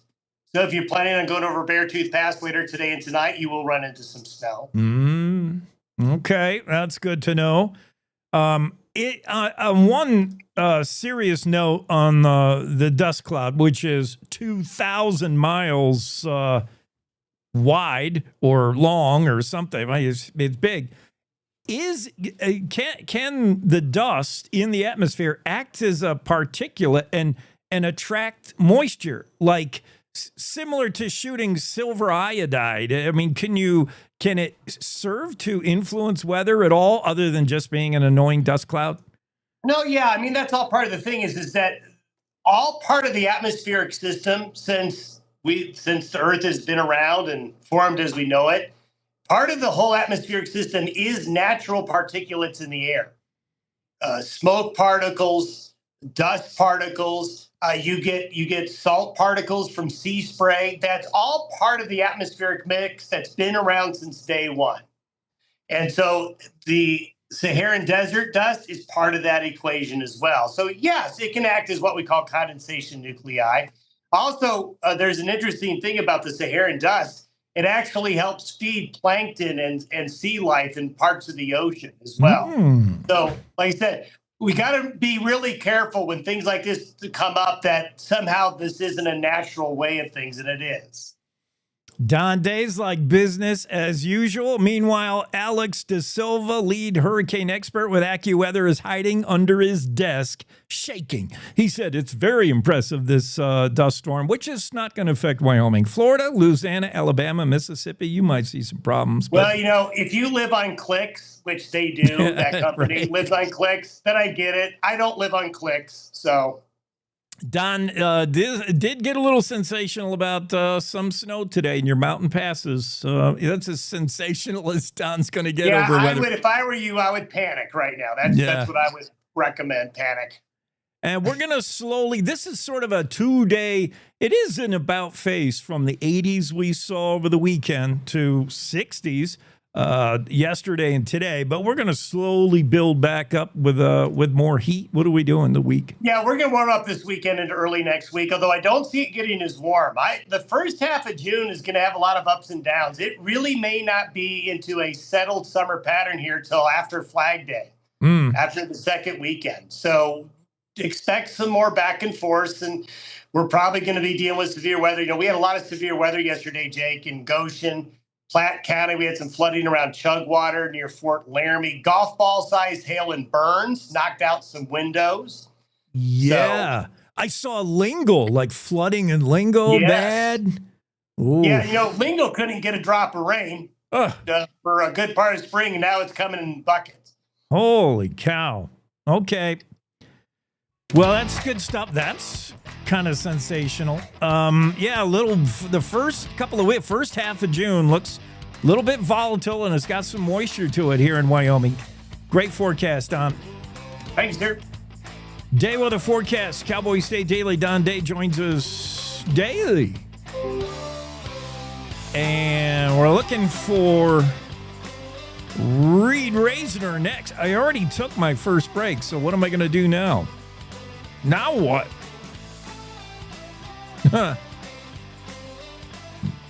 Well, we don't need a break. Stop the music. We'll just go back to doing what I was doing. Oh, yeah, I was getting before I got worked up over the Saharan dust storm, which Don Day doesn't seem to think it's that big a deal. Happens every year. Before I was all bothered about that, I was getting worked up over this Egyptian terrorist, basically, who's still in this country on a B-2 when he should be long gone. He's been charged, federal charge of commission of the hate crime. All this guy has done is bought himself a life of incarceration in the U.S. where he's going to get an education, recreation, 3 hots and a cot. He's going to get a great life. Here's a case for capital punishment if I ever saw it. This disgusting person. J. Bishop Gruel, acting U.S. attorney for the District of Colorado, said he's going to start with a federal charge of commission of a hate crime and add as he goes. More federal charges could come in the future. Gruel said when Solomon was caught, he admitted to the attack, said he'd been planning it for a year and would do it again. Expressed hatred for Zionist groups. That would include Israel and the U.S. Solomon was in Boulder for his, I don't know where does the dude live or why he's even in the country, but he's in the country under a B-2 non-immigrant visa, whatever those are. So he's not here to work. He's not here to contribute. He's here to just plot this attack and carry it out. U.S. Senator Cynthia Lummis said on X the attack is one of the consequences of Biden's open borders. This is what we're talking about, Lummis said. Innocent Americans are being killed, hurt by illegal aliens because Biden and Democrats open our border to people who hate our country. When contacted by the Cowboy State Daily, Lummis added, "We must be clear-eyed about what happened here and commit to rooting out this evil from our country. We are being attacked from within here in America." I say that, not Lummis, by the way. I think we're being attacked from within. Whether it's mosques in the state of Michigan or bad actor, one case of bad actors like this dude, Muhammad Solomon.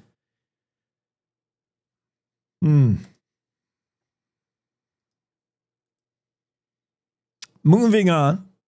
It's hard to shift gears when I sink my teeth into one of these stories. Yeah, I don't know where Reed is. Reed, let me check my email, see if he's somehow, unless I got my times wrong. I thought we had Reed Reisner committed to now, but maybe not. We'll get him. We'll find him. We know where he lives. We have his email address. The Yellowstone pool that blew up in Biscuit Basin, that was, what was that, about a year ago? Remember that kaboom? People were running for their lives. Nobody got hurt, though. That blew up again. And this is just a couple of weeks after they installed a webcam there to keep an eye on it. And a couple of weeks after Yellowstone announced they were not going to open this area of the park because it was still volatile. Well, sure enough, that proved to be prophetic. The static webcam just installed 2 weeks ago happened to capture Black Diamond Pool blowing up again. Kaboom. Sent hot, muddy water several feet in the air. The eruption lasted just a few seconds, but it was the kind of activity that the park managers are worried about inviting the public into. That's why this area remains closed this season. The eruption wasn't as big as the eruption last July, so it's not quite a year ago. July 23rd is when that big one went. And that was pretty boomy. Should we share maybe I'll share the webcam footage with you in a minute. First, let's listen to Andrew Rossi talk to Wendy Core about the story. Andrew wrote the story, the Cowboy State Daily. Go check it out. Biscuit Basin alive again. And another explosion. A static webcam overlooking Black Diamond Pool in Yellowstone National Park has already captured footage of an eruption only 2 weeks after it was installed. This Saturday, Black Diamond Pool in the Biscuit Basin sent hot, muddy water several feet into the air. The eruption only lasted a few seconds, but it sent a torrent of water out of the crater before subsiding.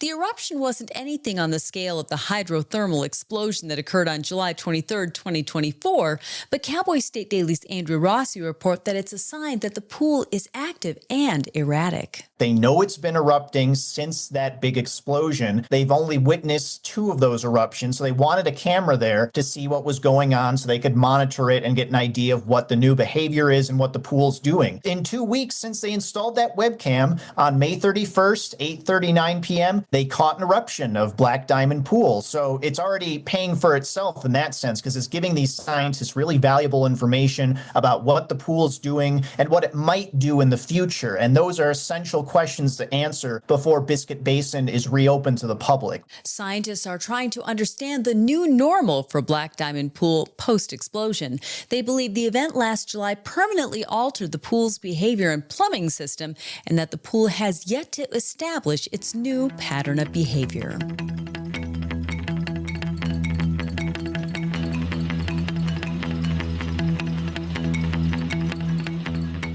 Yeah, better call a plumber.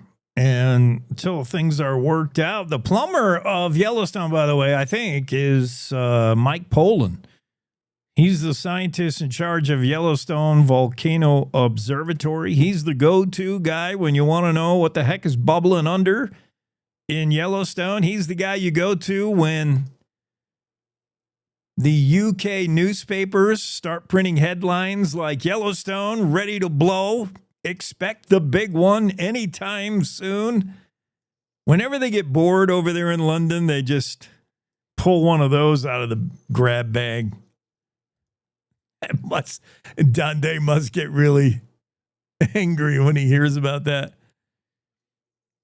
Talk about clickbait. Yeah, they're sitting around a London newspaper, sitting around over the Daily Mail editorial meeting. You're like, kind of a slow news day. What's your story ideas? They go the round table. What's your story ideas? And some reporter will raise his hand and say, I got an idea why the Dallas Cowboys are no longer America's team. And the editor will chomping on his cigar will say, too marginalized, too niche. What about the people who don't care about football? No. What do you got, Johnson? I can't do an English accent. You would assume all the people there at the Daily Mail have English accent. Johnson, what do you got? Well, we could trot out that Yellowstone supervolcano story again. That seems to get the Americans all excited. Tell them the world's going to end. The volcanoes. You're never wrong when you say the volcano could blow any time now. Yeah, I like it. Do we have photos? Oh, yeah. We could also talk to Mike Poland and say, no. He'll tell us that it's not going to blow. Yeah, and then that story will be out there. Mike Poland has to talk everybody down, say, it might blow, but probably not. Poland said the footage of the latest Biscuit Basin deal was pretty cool. Black Diamond Pool bubbling up. He analyzed the footage and he's recorded it, and they're keeping a close eye on this whole area, Biscuit Basin. Poland analyzed the footage before its 8:39 eruption, 8:39 p.m. Boy, we know the exact minute, the exact time of day. This happened on Saturday, by the way, 8:39 at night. There were no tourists there to see it. Again, this area of the park is closed to the public. Biscuit Basin, that's where that big thing happened. hydrothermal explosion back in July 23 of 2024, July 23rd, 2024. So last July. I'm looking at photos of that. That was a pretty big burst. And some people were running down the boardwalk like, oh, that's hot water shooting in the air. Yeah, so the scientists were right. Poland was right. When I thought when the park said a week or so ago, the park said we're not going to reopen this area of Biscuit Basin. You will not be able to see the Black Diamond Pool this summer. Sorry. I thought that announcement was partially due to the fact that, well, we'll save money rebuilding the boardwalk. We'll save money if we don't have to open this area because, the NPS, National Park System, probably all about cutbacks right now.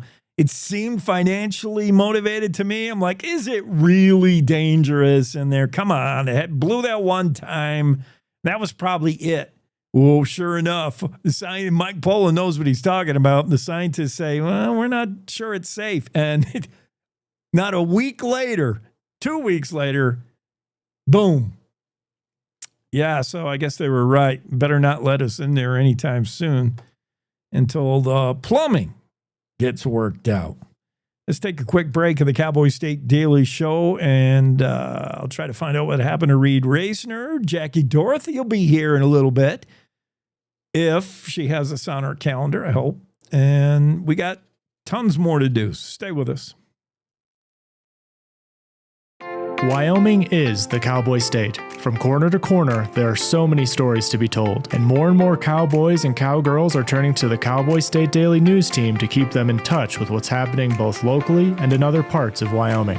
I'm Riley Strand, videographer and production assistant for Cowboy State Daily Video News. We're proud to bring the most important stories to our viewers every day. The stories that start conversations, the stories that make us laugh, the stories that make us think. Our experienced journalists at Cowboy State Daily are crisscrossing the state every day, talking to those who know the news best. Every day, host Wendy Core and I talk to the reporters who are covering the topics, issues, and people that are important to Wyomingites. And in our daily newscast, we bring you those stories. Tune into the Cowboy State Daily Video Newscast every morning, only on CowboyStateDaily.com. You're listening to the Cowboy State Daily Radio Network. Sometimes fatherhood I'm the first Viking who wouldn't kill a dragon. can feel like an epic battle. But you will. But you can change your kid's world just by being there. And with a little help, you won't believe how high they can soar. All right, bud, you ready? I'm proud to call you my son. Come on! Never stop being a dad. To learn more, visit fathersincorporated.com. Logan Wilson here at the M Building in Casper, Wyoming. They do more than just support businesses and private events. They support nonprofits by offering reduced rates to help the community thrive. The staff here at the M Building have been incredible in helping me organize a fantastic event. They are great partners for those who want to make a positive impact on the community. Come check out the M for your next event.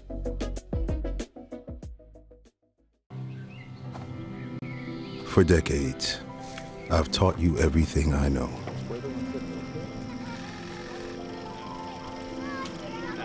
How to safely build a fire. How to control the flames.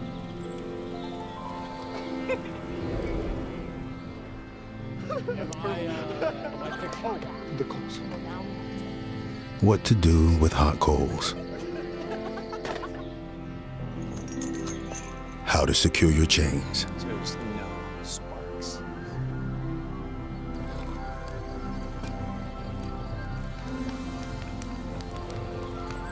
But I can only teach wildfire prevention. Only you can prevent wildfires.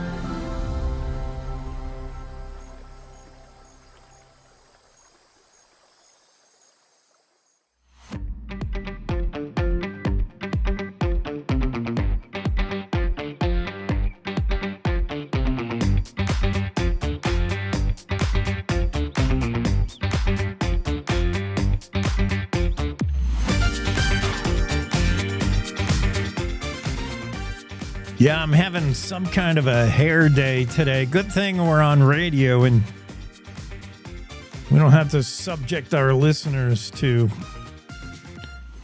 the hair situation. Although we did have a guest on yesterday. Who was that? Jody Velasquez was with us yesterday. I hope you heard that interview with her.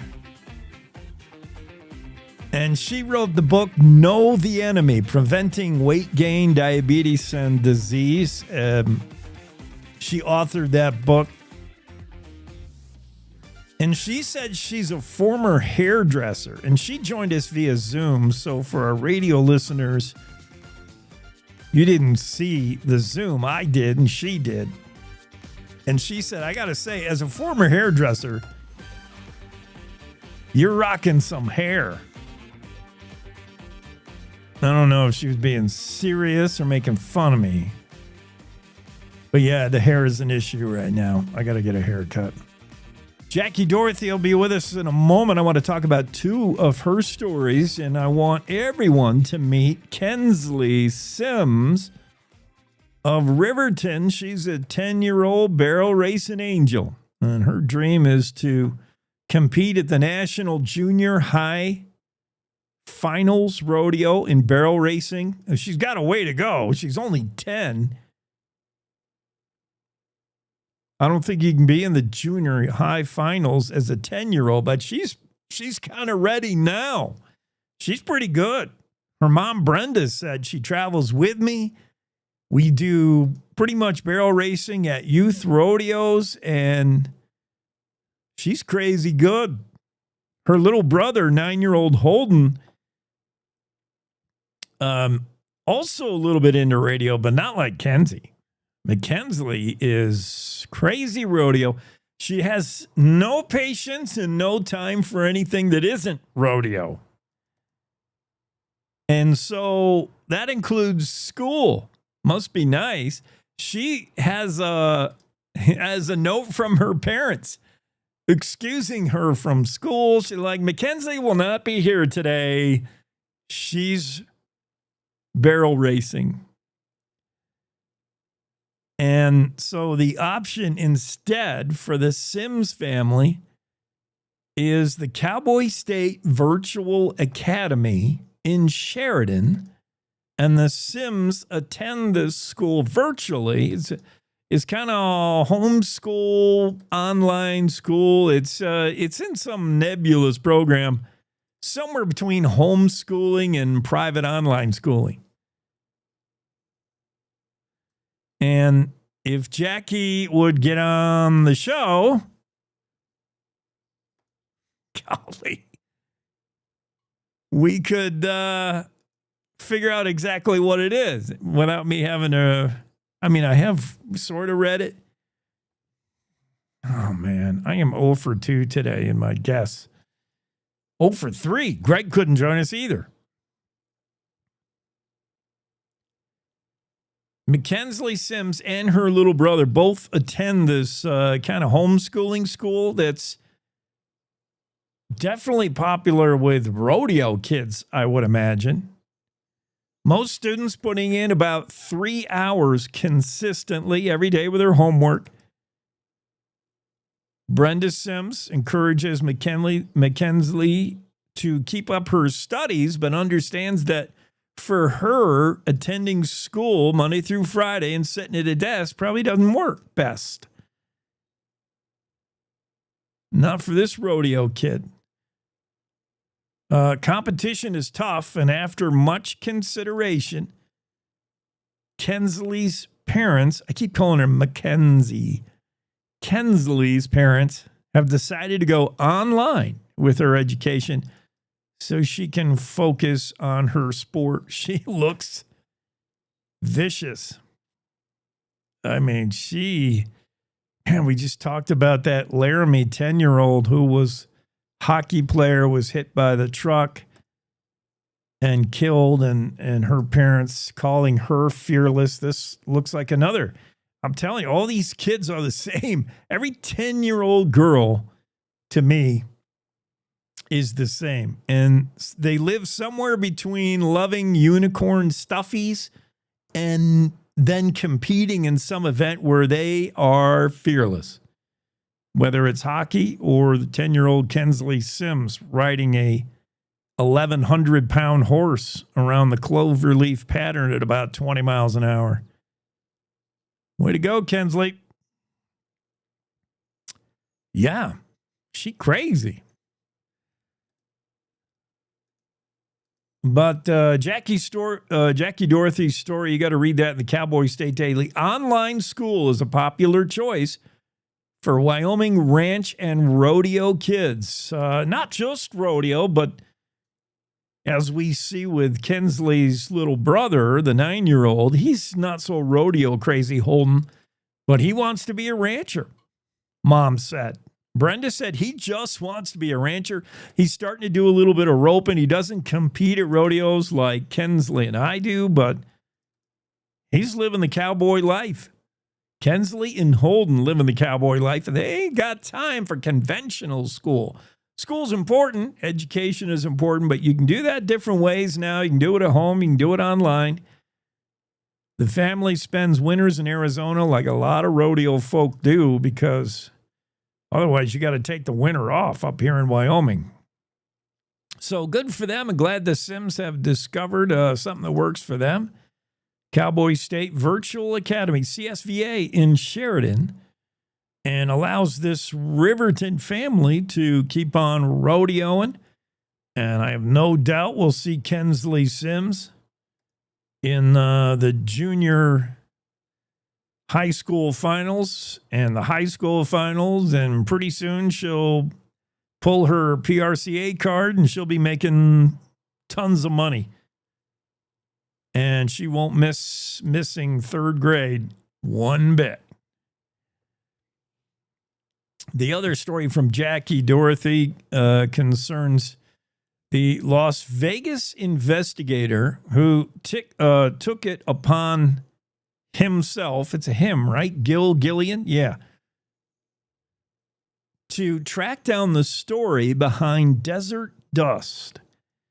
Not the Saharan desert dust that Don Day is not so crazy about, but the famous wild horse of America. Photos of the Red Desert Mustang that have sold more than 1 million copies in the 1940s. I'm looking at the photo. It does look like this iconic photo. It does look like a photo you've seen. It was a photo from the 1940s, originally a black and white. It was hand colorized by Vern Wood, and huge portraits hung in important buildings like the Wyoming Capitol Building. This photo is also hung at London's House of Commons. And you can also see it up there in Canada at the Canadian Parliament. So it's like a super famous photo, then colorized. The famous photo of desert dust, which, if you follow horses, would be a Palomino-looking thing. If you follow horse breeds. And just with a wild mane, long tail. Kevin Meyer's going to be on later in the show, our resident cowboy. He's going to talk a little bit about the horse. He said he had something to share.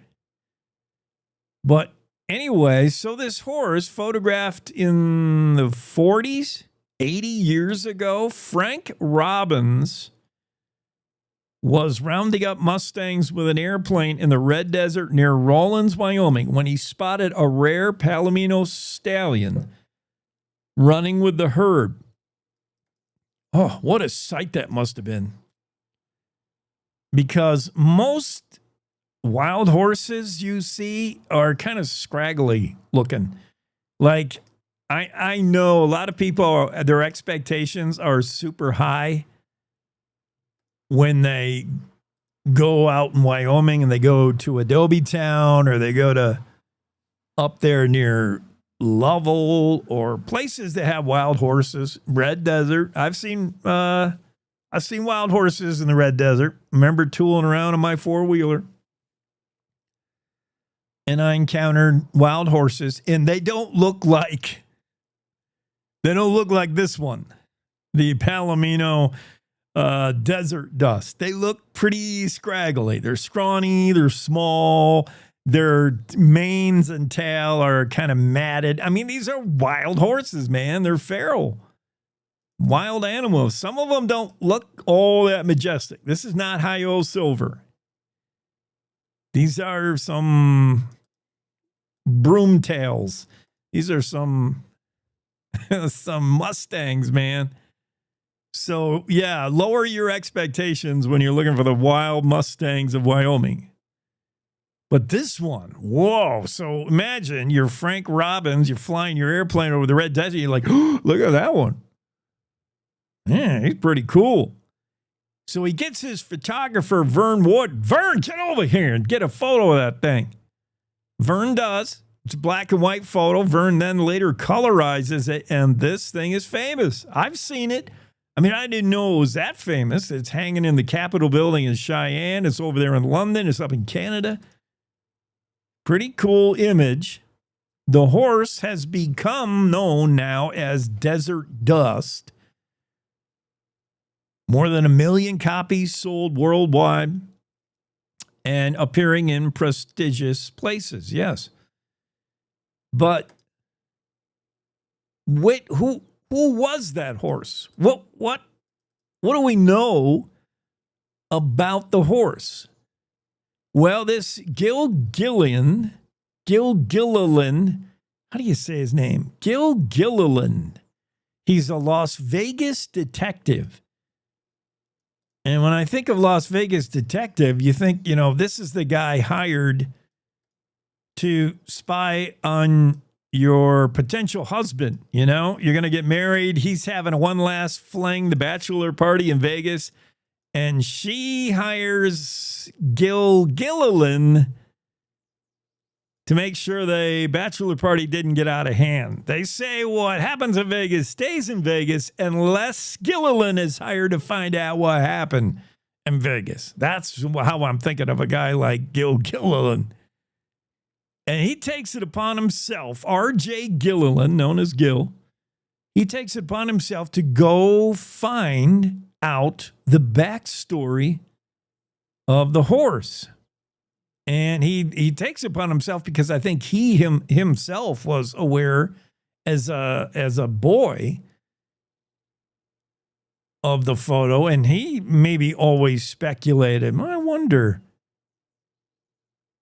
where that horse came from. What is the story of that horse? What is the whole thing? So if you want to know more about who was really Desert Dust, I guess you'll have to read the story. Because A, I'm not going to give away the answer. And B, I haven't read that far. Because Jackie was supposed to be on the show to explain it.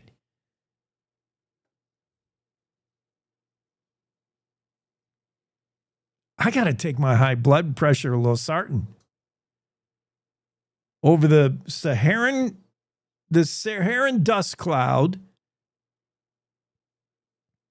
the Egyptian flamethrower terrorist, and other things, my aggravation level is super high now. It's only Tuesday. I got to take my high blood pressure meds. Pursuing a phantom horse. I can't just read this thing online. I'll sit here and read the whole thing. I mean, I sort of read some of it, but I didn't read all of it because I knew, I'll have Jackie on. She'll explain it. So only Jackie and Gilliland know who Desert Dust really is. Pretty cool looking Palomino. And you know who also might know? Kevin Meyer. And Kevin will be here shortly. Maybe Kevin can tell us the secret to Desert Dust, because I have not read that far. Owned by Frank Robbins. So actually, obviously it's a real horse. And Yeah, and the horse comes with a story that remains untold at this point, but not for long. Kevin Meyer will be here to sort it out for us, I think. I don't know what you can depend on anymore. I think, wouldn't it be cool? And by the way, Kensley Sims, the barrel racer, rides a Palomino that looks a lot like Desert Storm or Desert Dust. Could it be a long-lost descendant of the Wild Stallion? I don't know. Maybe we can put 2 and 2 together here. And a descendant of Desert Dust, now called Desert Storm, is being ridden by Kensley Sims. That's my story for the day. That's the way I'm going to tell it. We got to take a break. Top of the hour news from most of our affiliates. We'll see you on the other side. Cowboy State Daily Show with Jake continues.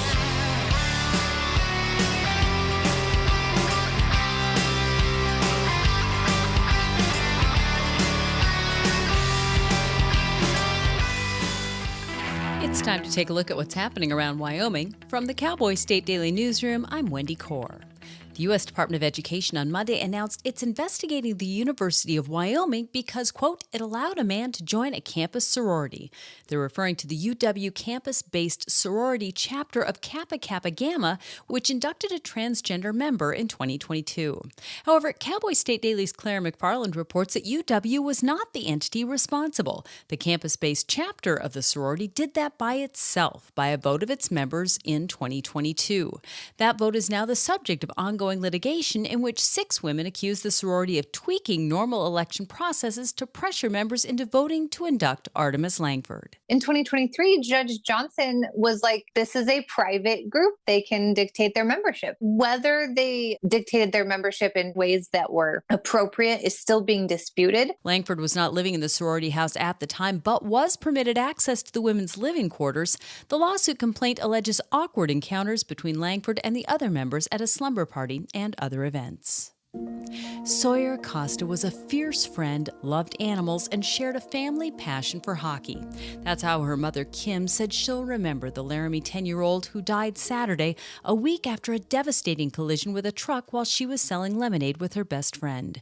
Kim told Cowboy State Daily's Greg Johnson that Sawyer suffered a traumatic brain injury May 24th when she was hit by a truck while crossing a road near the local golf course. Her mother called her a firecracker. I had a passion for hockey. Even though she was a tiny 10-year-old, she was playing on a co-ed team. Her coach said that she just had no fear. It's just a heartbreaking story for this family and for the whole hockey community, and especially for the family because this comes about 15 months after her father was permanently paralyzed in a rollover crash. Wyoming Highway Patrol Lieutenant Brock Weitzel said there is an active investigation into the incident, but said he couldn't share any information until that's been completed. On Monday afternoon, Mike Stevens was out moving cattle on his family's Converse County ranch, appreciating the sweeping views of the Laramie Mountains stretching across the horizon. That view is one of the reasons why Stevens is taking legal action against the Wyoming Board of Land Commissioners, which approved a lease for the Pronghorn H2 wind project, which would span roughly 46,000 acres total when including private lands. Stevens told Cowboy State Daily's David Madison that he also believes the board didn't follow proper procedures when it approved the lease by a vote of 4-1. I spoke to Stevens' attorney. They aren't ready to reveal exactly the problem they have with the way this lease for the Pronghorn development came to be, but they have until late June to provide the specifics in a follow-up brief to the court. Stevens said he's planning to attend an event on Saturday, June 7th, when Secretary of State Chuck Gray will continue his outreach tour, meeting with opponents to the Pronghorn and Sidewinder projects. I'll be back with more news right after this. Do you know it's illegal to dig or excavate without knowing what's below? This is Jan Warren, Executive Director for One Call of Wyoming. We will be hosting workshops around the state to educate homeowners, realtors, landscapers, underground facility owners, and excavators on the state law, industry best practices when it comes to planting a tree, building a fence, or any other excavation project you have planned. Join us for a free breakfast, get your questions answered, and learn how One Call of Wyoming is here to help. Go to onecallofwyoming.com and register today. A static webcam overlooking Black Diamond Pool in Yellowstone National Park has already captured footage of an eruption only 2 weeks after it was installed. This Saturday, Black Diamond Pool in the Biscuit Basin sent hot, muddy water several feet into the air. The eruption only lasted a few seconds, but it sent a torrent of water out of the crater before subsiding. The eruption wasn't anything on the scale of the hydrothermal explosion that occurred July 23, 2024, but Cowboy State Daily's Andrew Rossi reports that it's a sign that the pool is active and erratic. In 2 weeks since they installed that webcam, on May 31st, 8:39 p.m., they caught an eruption of Black Diamond Pool. So it's already paying for itself in that sense, because it's giving these scientists really valuable information about what the pool's doing and what it might do in the future. And those are essential questions to answer before Biscuit Basin is reopened to the public. Scientists are trying to understand the new normal for Black Diamond Pool post-explosion. They believe the event last July permanently altered the pool's behavior and plumbing system and said the pool has yet to establish its new pattern of behavior.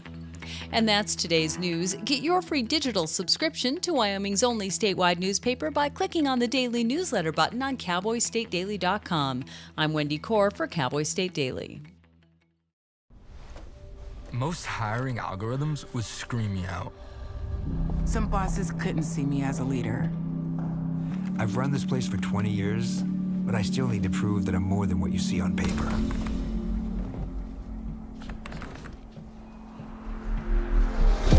I've been running code as long as I've been able to reach a keyboard.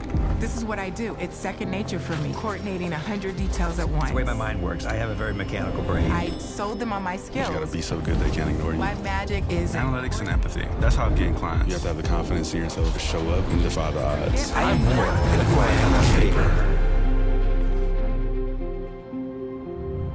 I never got a college degree. And today, I'm the CEO of my own company. People want to tell me I'm one in a million, when actually I'm one of millions. Stars are all around us. It's time for them to shine.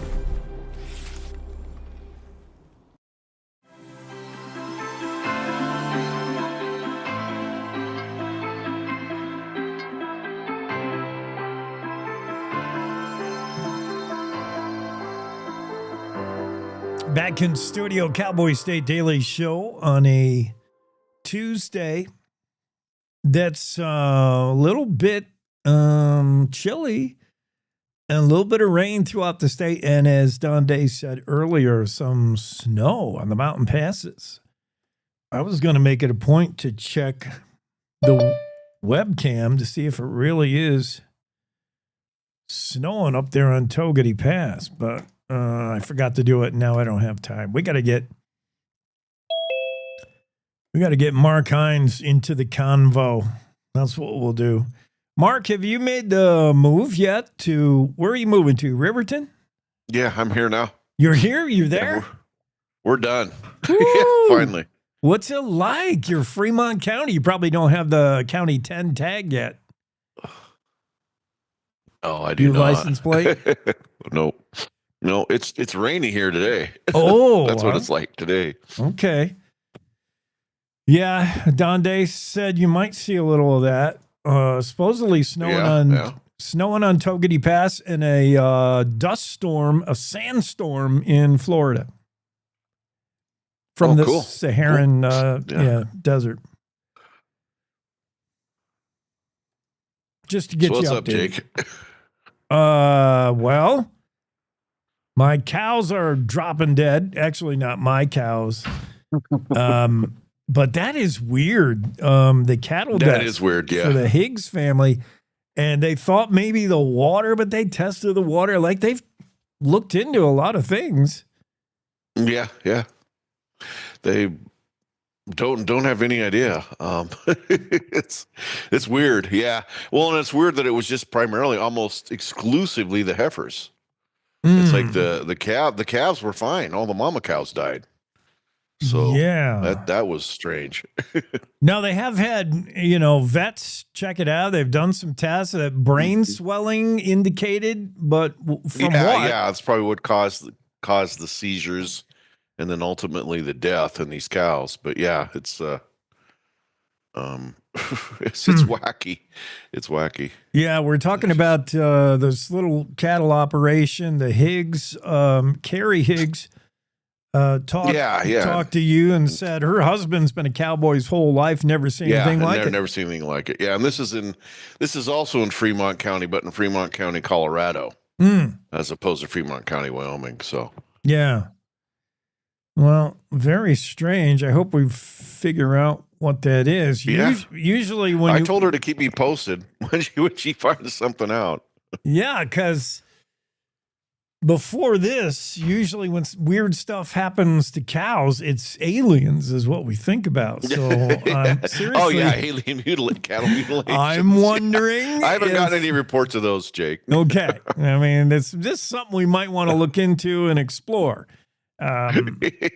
Good story from you, by the way, because I think a lot of people may not be aware that some of the biggest challenges moose face are not an apex predator. It's a tiny tick, but thousands of them. Yeah, that's nasty. I didn't realize it. They said to get some of them, at least back east, they've counted more than 40,000 on one animal. That's terrible. Yeah. Literally. They said it can absolutely kill a moose. It can get that bad. Yeah. So I knew that. I knew that ticks are one of the biggest challenges moose face.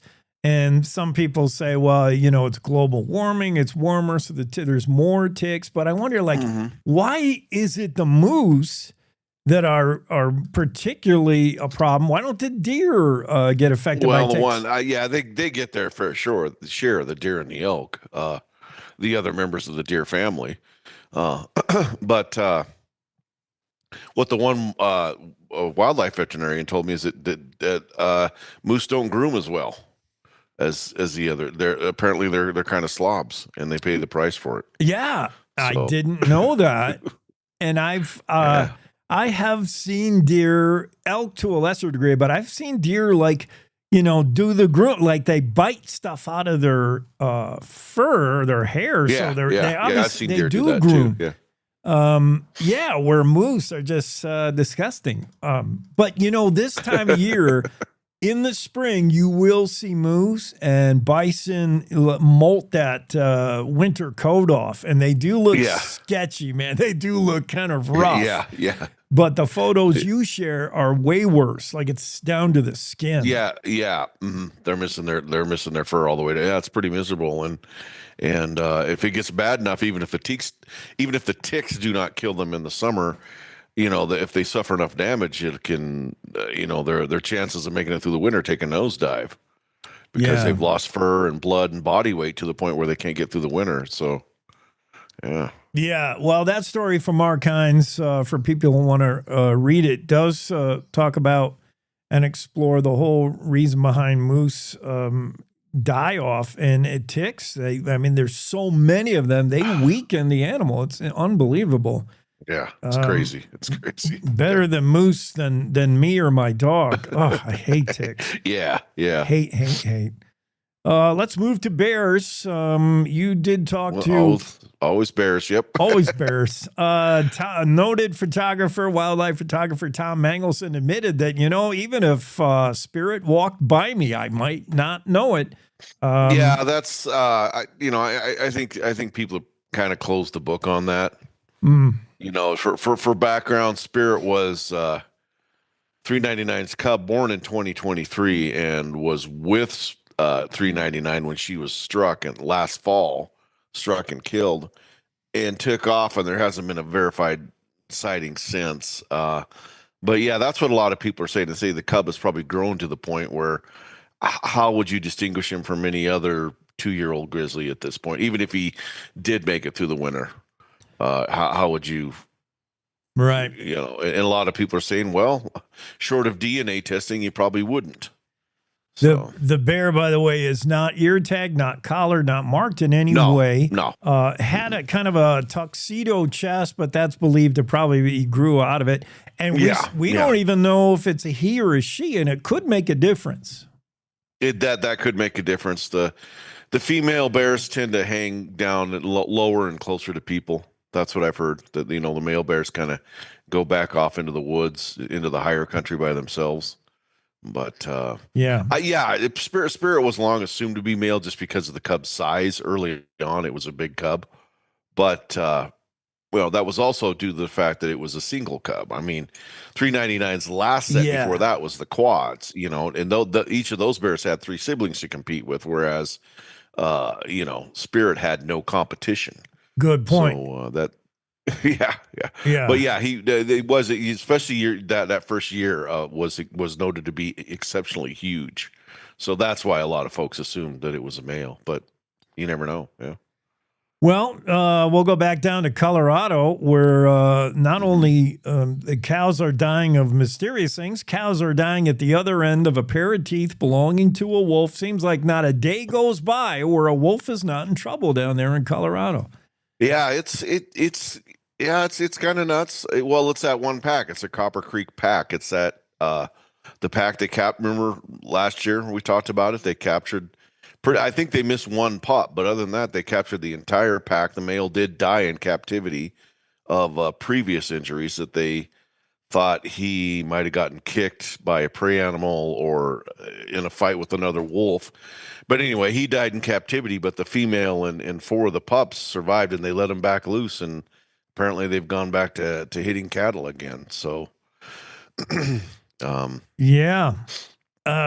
I would assume this stuff is kind of well thought out before you do it, but the reintroduction of wolves to Colorado, which is a little more civilized than Wyoming, I would say, in general. I mean, what's the first thing they're going to see to eat? And it's those big, slow-moving cows. I mean, like, oh, that looks delicious. They've had a rough go of it down there in Colorado. Man. They really have. I think a couple. I think just recently, in the past few days, another wolf has died there of natural causes, whatever. Wolves die out in the wild. It just happens. They don't have easy lives. So, but yeah, they've. We'll see. We'll see how it goes. But yeah, they've had kind of a rocky start to their reintroduction program here over the past couple of years. All right, Mark. Well, I suggest you get in touch with the Higgses and tell them to keep an eye out for spaceships. Yeah. Seriously, the weird cattle die-off concerns me. Yeah, it's crazy. I think it's aliens. All right. Pretty sure it's aliens. Yeah. Thanks, man. Have a good Tuesday. Is that kind of your go-to? Just everything's aliens? Yeah. Sometimes there's no way to explain the crazy world we live in, Mark, and just say it's got to be aliens. All right. Well, you have a good one, Jake. Don't get abducted by aliens. I'll try not to. All right. Thanks, Mark. Bye. Mark Hines, Cowboy State Daily, wildlife, outdoor kind of journalist, not our UFO alien specialist. We should put another journalist on that story. The Higgs family and their little cattle operation down there in Fremont County, Colorado, have mysterious heifers just fallen over dead, shaken in seizure, and then what is doing? The vet thought maybe originally they got into some toxic. Usually it's some toxic weed, right? They all eat this weird plant, this weird weed, and all your cattle die. Well, it wasn't that, and it wouldn't explain why the bulls and anything cow didn't die, just the heifers. And then they thought maybe the water was suspect, but they tested the water. That's not it. The vet said the heifers that he examined seemed to have brain swelling, but from what, still not known. Originally, the Simses, at least Carrie, the Higgs, originally Carrie Higgs said, I was just in shock. Now I'm just mad. Like, why? She said her husband watched this happen. I mean, he came upon a few heifers down and dead and said, what the heck? And while he's there, although he saw another one just fall over and start going into seizures. He said eventually he had to just shoot a few of them. He felt so terrible for them. They were obviously dying. Crazy. unknown what's going on, but I'm pretty sure it was aliens. I'm pretty sure. Where's my alien voice? I'm pretty sure it was aliens. We want your bovine. Yeah, I'm pretty sure it was aliens. Let's take a quick break. I'm going to take a scan of the backyard, front yard, side yard, make sure there's no UFOs landing on the property here. Wyoming is a big state. There's so much ground to cover, so many stories to tell. But the Cowboy State Daily News team is up to the challenge. I'm Wendy Core, host of Cowboy State Daily Video News. Whether it's politics in Cheyenne, energy issues in the Powder River Basin, or grizzlies in Yellowstone, our talented crew of experienced journalists are out there finding and telling the stories that matter. What's the best restaurant in DuBois? Renee Jean checks it out. What's the most recent Supreme Court decision mean to our everyday lives? Claire McFarland explains. How is the upcoming elk hunting season shaping up? Mark Hines lets us know. Every day, I talk to the reporters who are covering the topics, issues, and people that are important to Wyomingites, and in our daily newscast, I bring you those stories. Tune into the Cowboy State Daily Video Newscast every morning, only on CowboyStateDaily.com. This is the Cowboy State Daily Radio Network.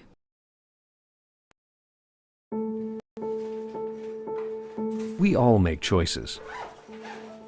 When it comes to alcohol, kids make choices whether to drink or not. Bye, Dad. Bye-bye. Remember, I'm going to Alex's party tonight and sleeping over. Have fun. Hey, have a seat for a second. Remind me about that party again? Alex is just... And adults make choices whether to talk about it. That's true of parents and every other trusted adult in a kid's life. Kids want to know our expectations when it comes to alcohol and other drugs. They want guidance and honest answers to their questions. And it makes a difference when the message is consistent and part of everyday conversations. So talk with your kids and help lead them on a positive path. Because when you talk, they hear you. For more information about talking with your kids about underage use of alcohol and other drugs, visit underagedrinking.samhsa.gov. I don't think many kids in my son's school even do it. He makes fun of his friend who vapes. He would never try it. She's into soccer. She's on the honor roll. She's just not the type. No way. No way. No way. No way. My kid would never vape. Get your head out of the cloud. Today, nearly 8,000 kids will start vaping. Maybe even yours. Learn about the dangers at talkaboutvaping.org. Life's daily battles are not meant to be fought alone. We're not powerless, so long as we don't lose sight of what's important. Don't be afraid to seize that moment to talk to your friends. Cloud, you okay? Because checking in on a friend can create a safe space. The first step on our new journey. You coming? Reach out to a friend about their mental health. Seize the awkward. It's totally worth it.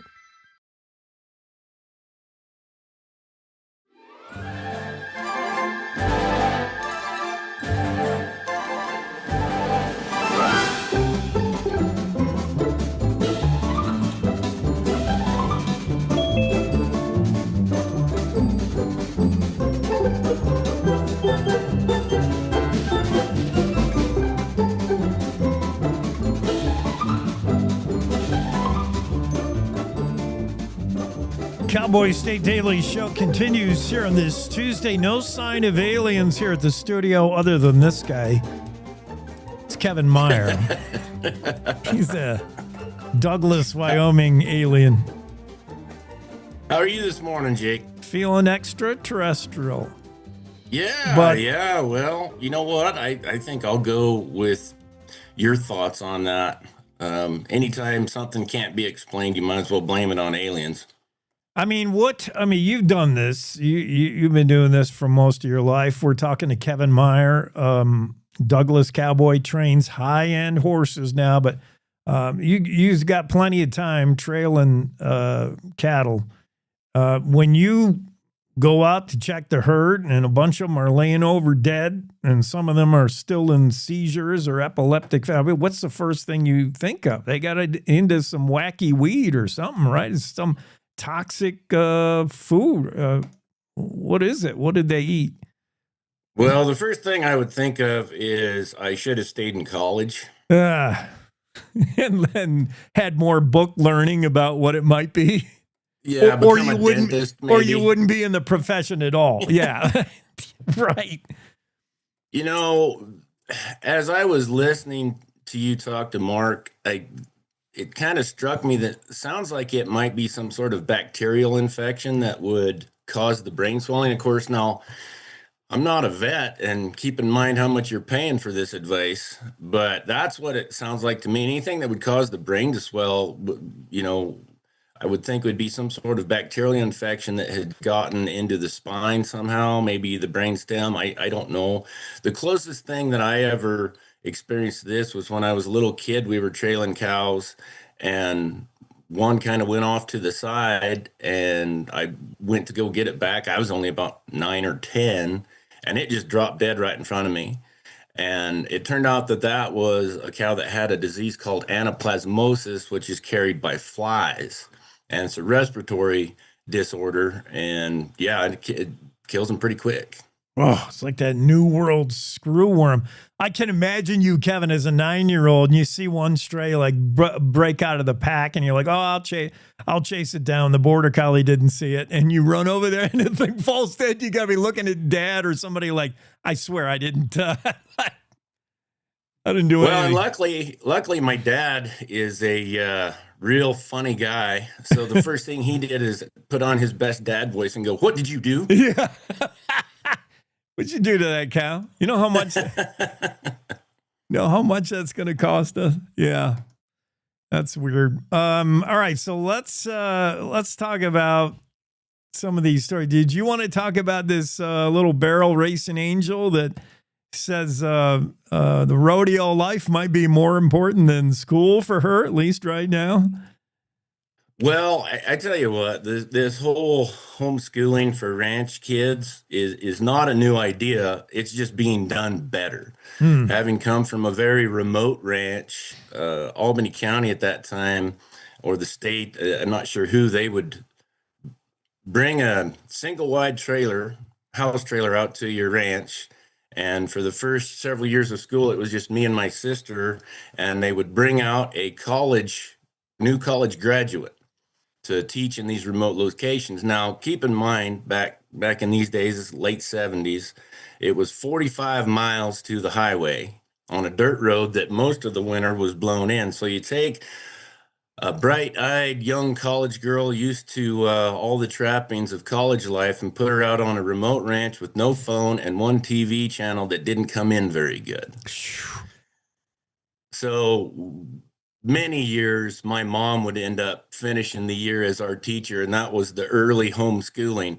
So it's not new, but now with this outfit in Sheridan, I think it's great what they're doing. And the big rub on homeschooling for years was that kids wouldn't get a chance to socialize. Well, now, just like this young gal with the rodeo and kids that are in 4-H and stuff like that, they're socializing as much as they need to. And now with the magic of the internet, they can socialize, hopefully productively, and not just on TikTok or Snap Face or whatever they all are.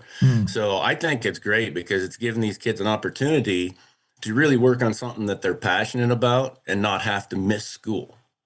That's a good point. That is the one downside to homeschooling or learning online is you're not getting enough time with other kids, your peers, your age. Socialization, so important when you live a life of semi-isolation in some of these rural places in Wyoming, and especially considering every kid, as you grow up, you don't learn those skills any better because then you're staring at your screen. So you never get a chance to figure out how to socialize. But these kids maybe this new way we're doing things better rather than hiring some poor college kid who's going to go prairie wife crazy in about 2 weeks out in Wyoming. I didn't know I signed up for this. Yeah, it's a neat story. You got to check it out. Kevin Meyer's talking about, just riffing off this story about the online school choice made by the Sims family. Riverton's Kensley Sims ain't got no time for schooling when she's riding that Palomino-looking thing, which I speculate may be the bloodline of this famous Desert Storm horse or Desert Dust. What's the deal with this horse? What do you know of the? I sort of remember seeing this photo, like it's in the back of my mind, sort of like that photo of the portrait of Jesus you always see, the accepted one of Jesus. Like this is another iconic portrait of a wild horse that you've probably seen, and it's pretty famous.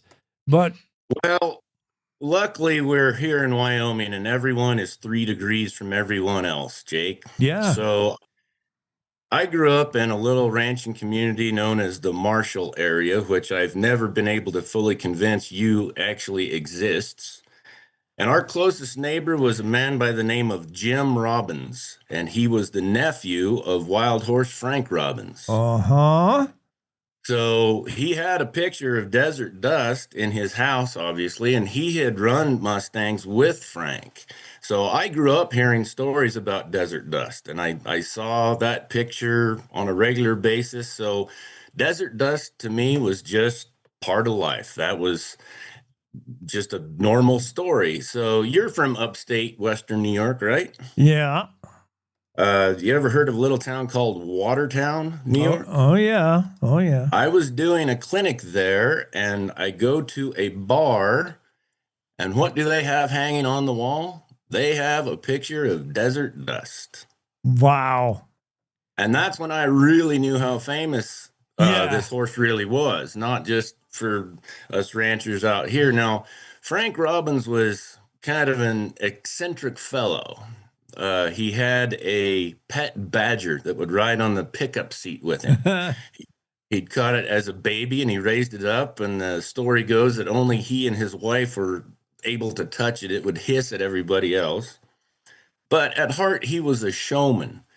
And when he saw this Palomino stallion, he started getting dollar signs in his eyes, I believe, on what he thought he could make off this. And that he had a brother named Skeeter Bill Robbins, who was a early Hollywood actor and stuntman. And I think that had a lot to do with the Universal Picture Fight of the Wild Stallions that he eventually recreated capturing that horse. Now, besides selling these Mustangs for what they did back in those days for dog food and whatnot, that's mentioned in the story, Frank also produced rodeos, and so he would use a lot of these Mustangs as his bucking string. But even in that, he could be a little eccentric. His nephew Jim was a really good bronc rider back in those days, and at the rodeo, he tied with another guy for the saddle bronc riding champion. And Frank wouldn't give each one of them a prize, and he decided that the best way to figure out the winner was they had to come back in a couple weeks, and each one of them had to ride 5 horses in one day to see who would be the winner. Well, Jim came back at the appointed time. The other guy did not show up. Frank still made his nephew ride all 5 horses before he'd give him the saddle. Of course. As one does. Well, on the subject of wild horses, you've seen wild horses out in the wild. Yes. And I mean, to me, I was saying earlier that not many are as flashy as this one, this Palomino stallion. I've never seen a Palomino. I've seen some that look pretty cool, like the stallions look pretty cool, but for the most part, they're scrubby looking things, these feral horses. Yeah, they really are. And having a Palomino is really rare. And that's what really set him apart so much from everybody else. And my guess is that he was either escaped from some rancher's string or the breeding whatnot. And we've discussed before, it used to be ranchers would turn out better studs with the Mustangs just to try to get some better horses because they could go catch them at that time. But even today, you don't see a whole lot of Palomino Mustangs, especially ones that were as good looking as him. A friend of mine actually won the Mustang Makeover, Extreme Mustang Makeover Challenge, and they did a blood test on his horse and found out that it was like 40% Shetland pony. Oh, so domestic.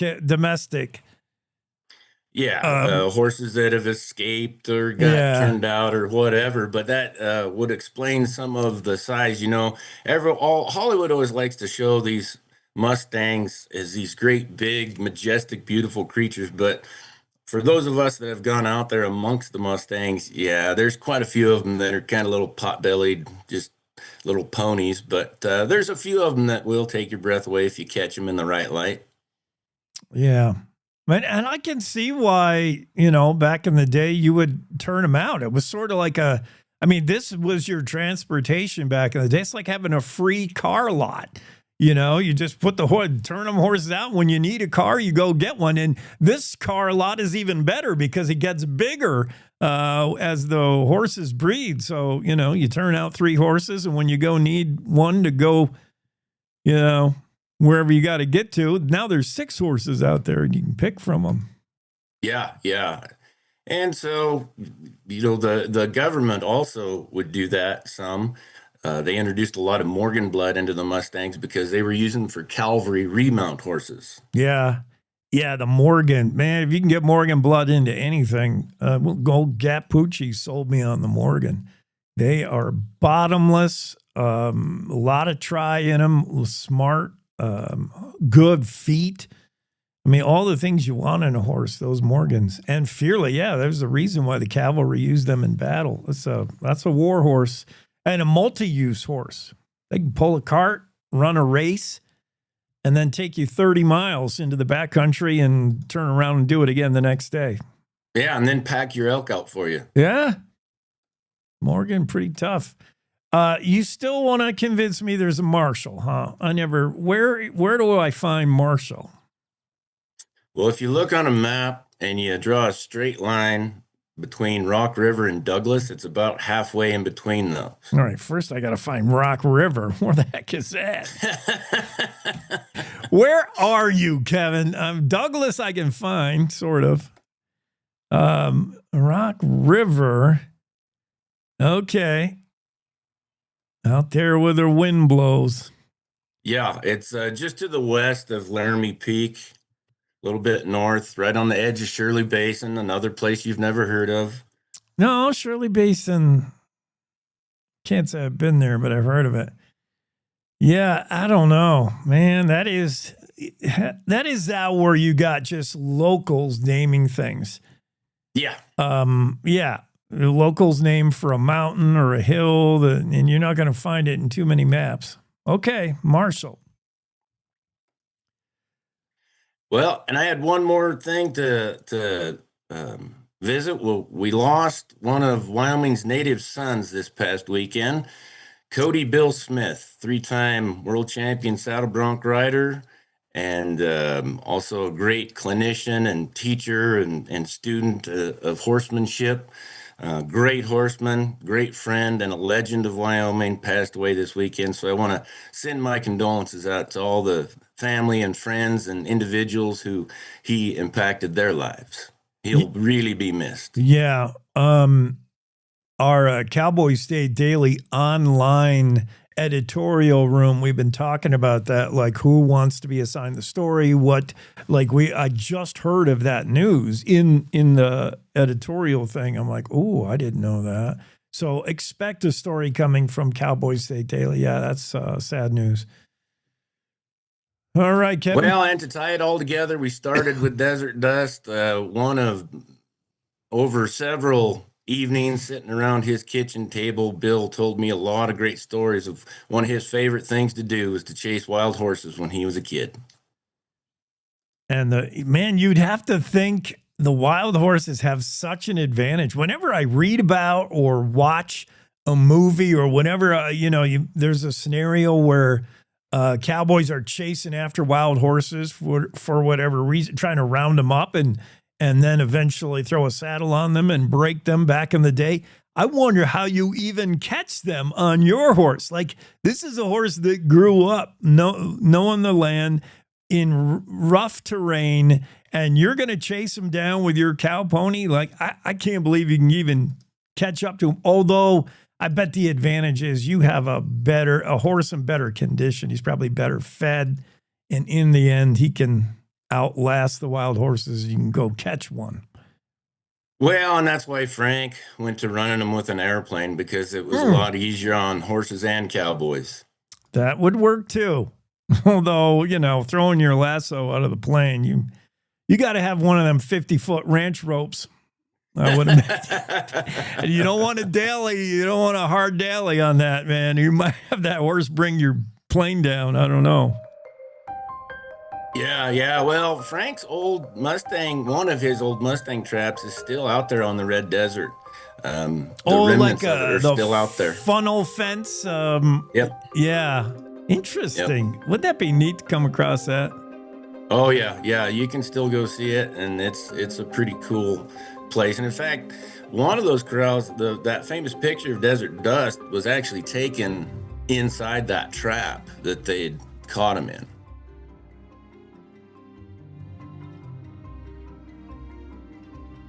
I have somebody trying to get in my Zoom room. Sorry. I don't know who that is. All right. Excellent chat. I'm glad the way we were able to find out more about stories that are in the Cowboy State Daily, get more background about them. That is cool. And then get a heads up on what's going to be a story you haven't seen yet. Yeah, Kevin, a wealth of information today on this Tuesday. Well, just remember what you paid for it. All right, we'll let you get back to your day job. Thanks for stopping in with us this Tuesday. Hey, you take care. We'll see you next week. Okay. Kevin Meyer, resident cowboy, making horse sense of the world. Great to have him on. You can hear him every Tuesday, by the way. I'm sure he's one of our highest rated segments, up there with Ask Abby. Our two funnest guests. Ask Abby on Thursday and Kevin Meyer on Tuesday. Let's take a quick break. We'll be back with more in the Cowboy State Daily Show right after this. Want to stay in touch with what's happening around Wyoming? I'm Wendy Core, host of the Cowboy State Daily video newscast. From Mountain View to Upton, from Jackson to Cheyenne, our reporters are out there finding and telling the stories that matter. Every day, I talk to the talented journalists who are covering the topics, issues, and people that are important to Wyomingites. And in our daily newscast, I bring you their stories. Tune in to Cowboy State Daily video news every morning, only on CowboyStateDaily.com. Wyoming is a big state. There are so many stories to tell, and here at Cowboy State Daily, we pride ourselves in bringing those stories to you every day. I'm Riley Strand, videographer and production assistant for Cowboy State Daily Video News. Every day, host Wendy Core and I talk to the experienced journalists who are covering the topics, issues, and people that are important to Wyomingites. And in our daily newscast, we bring you their stories. Tune in to Cowboy State Daily Video News every morning, only on CowboyStateDaily.com. You're listening to the Cowboy State Daily Radio Network.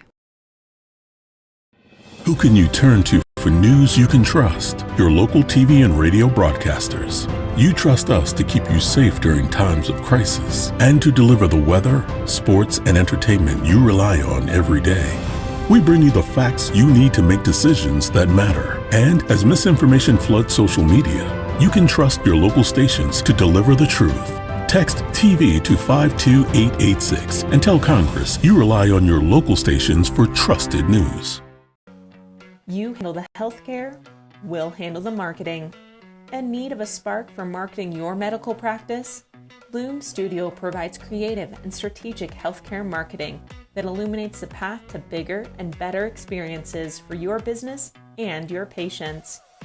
We specialize in branding and design, social media, website design, SEO and SEM, not to mention content creation, public and media relations, and marketing metrics to ensure you're getting results.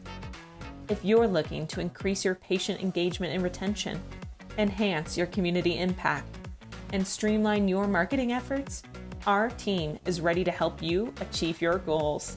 Contact us today and learn more at loomstudio.com.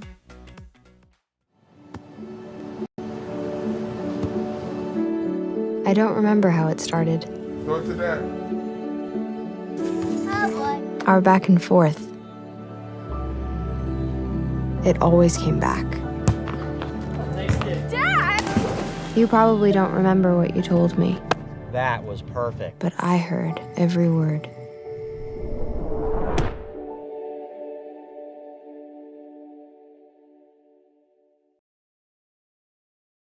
Good morning.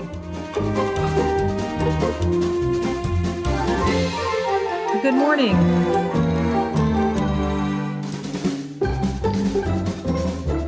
Cowboy State Daily Show with Jake continues into the Zoom room, into the discussion. Gene Alfieri. Gene is, well, a pet lover. Was that just the pug that you had there, Zuggy the pug? No, this is Reggie. This is our Chi-Chi. Oh, he is yeah. 18 years old, this one. Wow. Yeah, he's my co-pilot. Yes.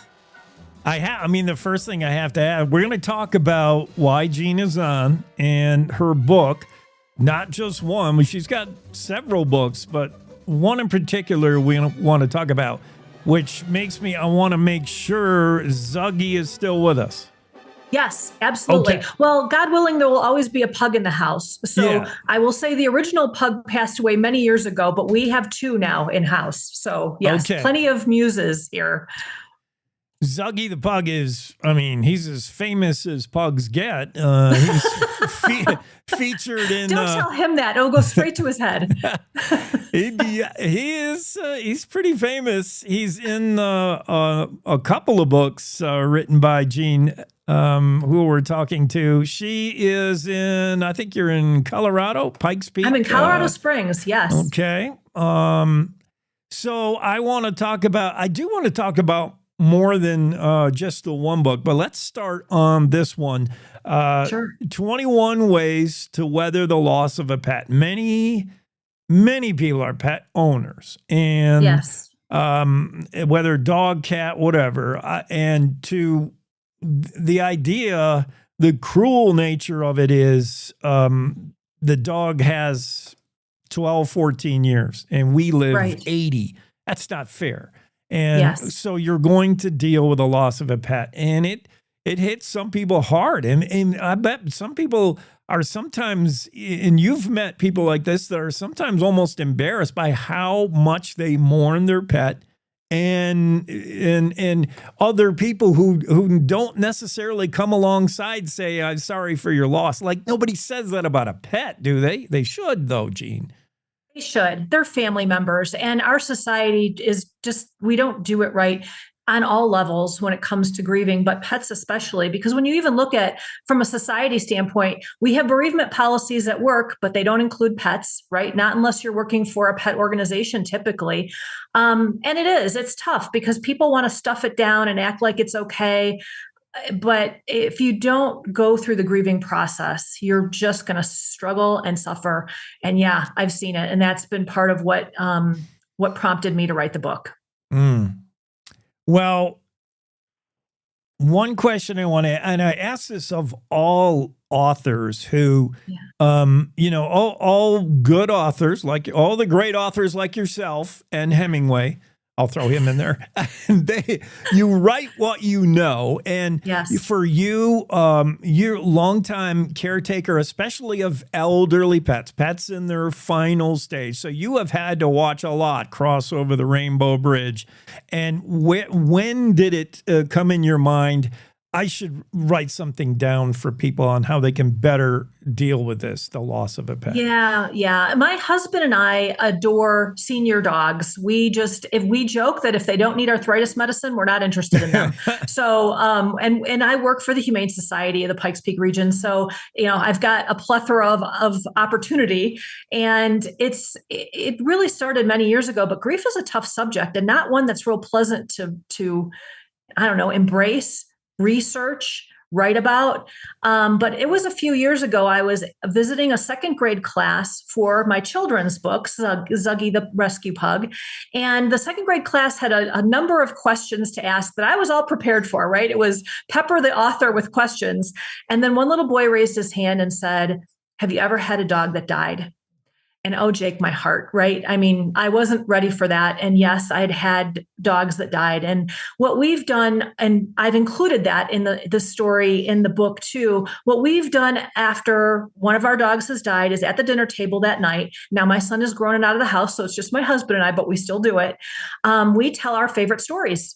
And it's such a great way to honor the animal, because you think you have all the great stories until you start hearing other great stories around the table, and it makes you laugh and it makes you cry. And so I asked him if he had a story, for something specific that he missed. And he said, "She used to wait for me every day after school."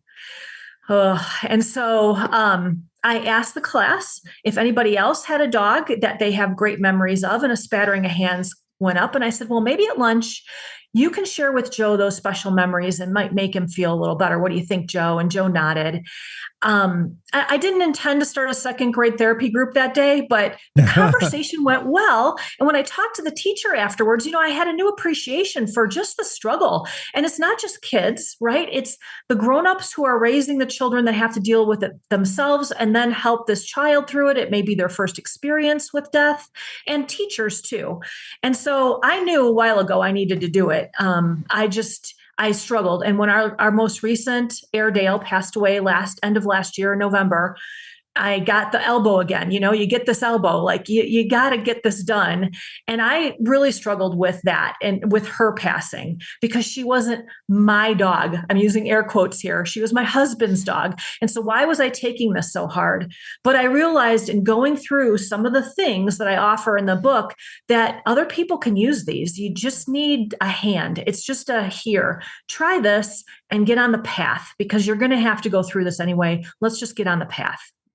So this book, 21 Ways to Weather the Loss of a Pet, this is going to help people dealing with grief, but it's a book. You don't know who's buying it. And by the way, it's getting great 5-star reviews on Amazon. Everybody's bought it 5 stars, and they share why it was so useful to them. But not everybody grieves the same way. So is this going to impact everybody equally? Like, is this good for anyone? How do you write a book when the reader, each person's different, and they're going to deal with the loss of a pet differently? Right.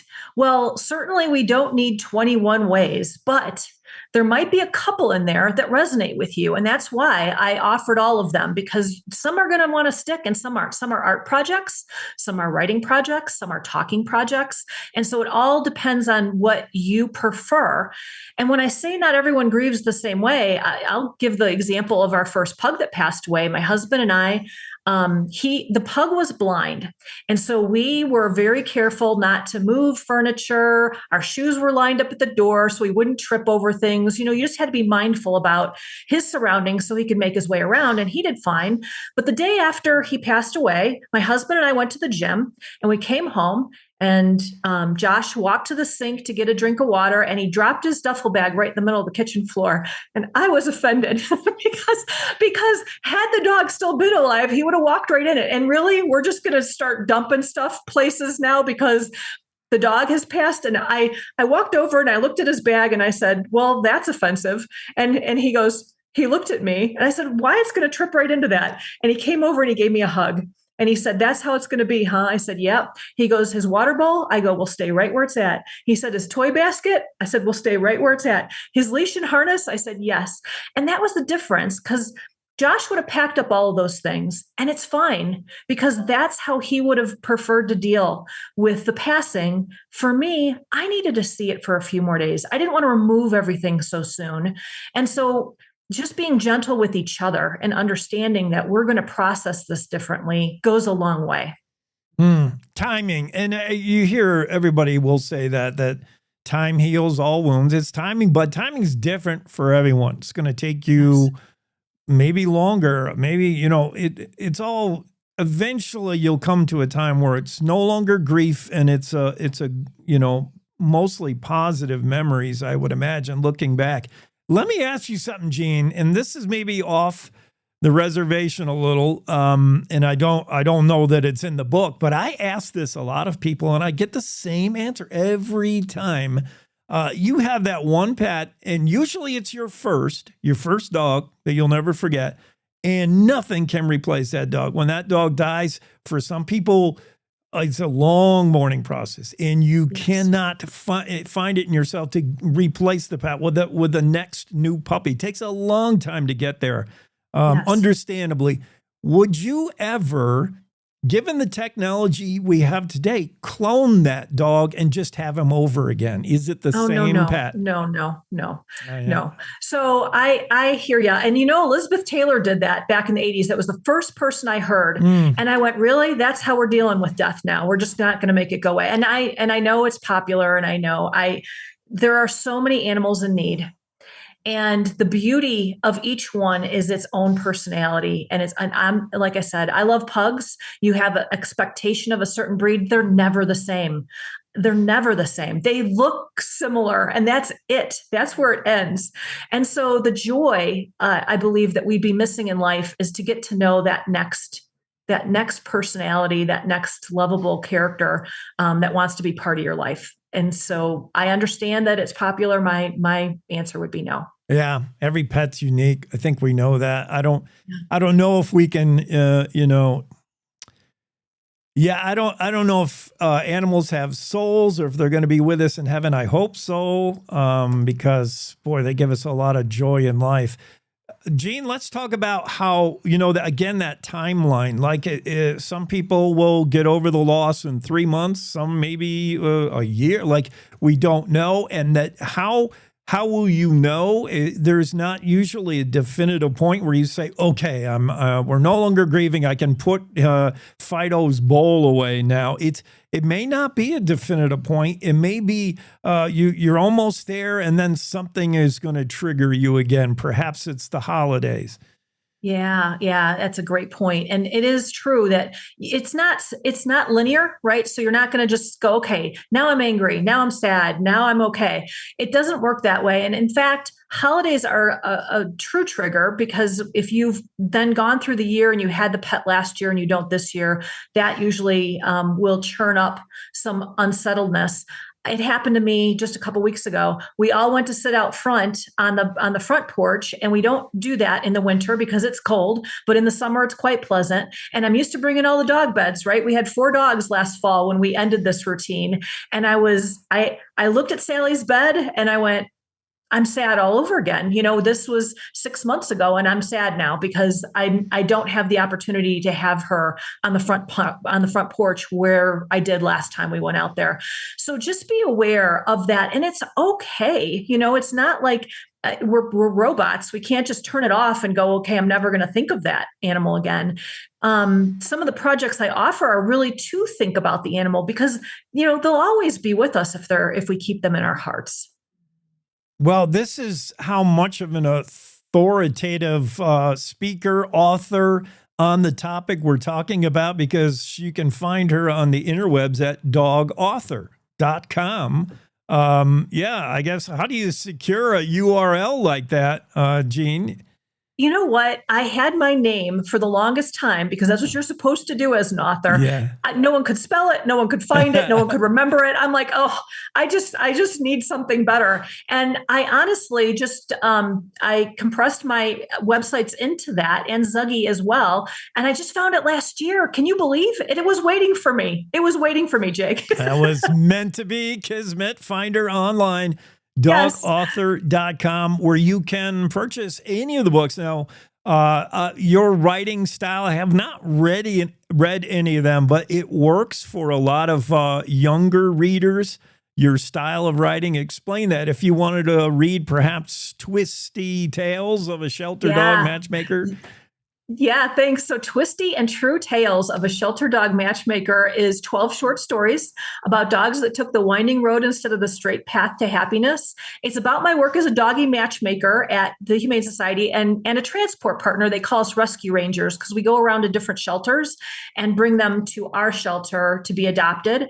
And it's also about the stories of my adopted dogs and how they got to our house. And well, not just that, but of the characters that they are, because there's always a great dog story. So if you like that kind of happy ending, they are all happy endings, but you wouldn't know it by the way they started.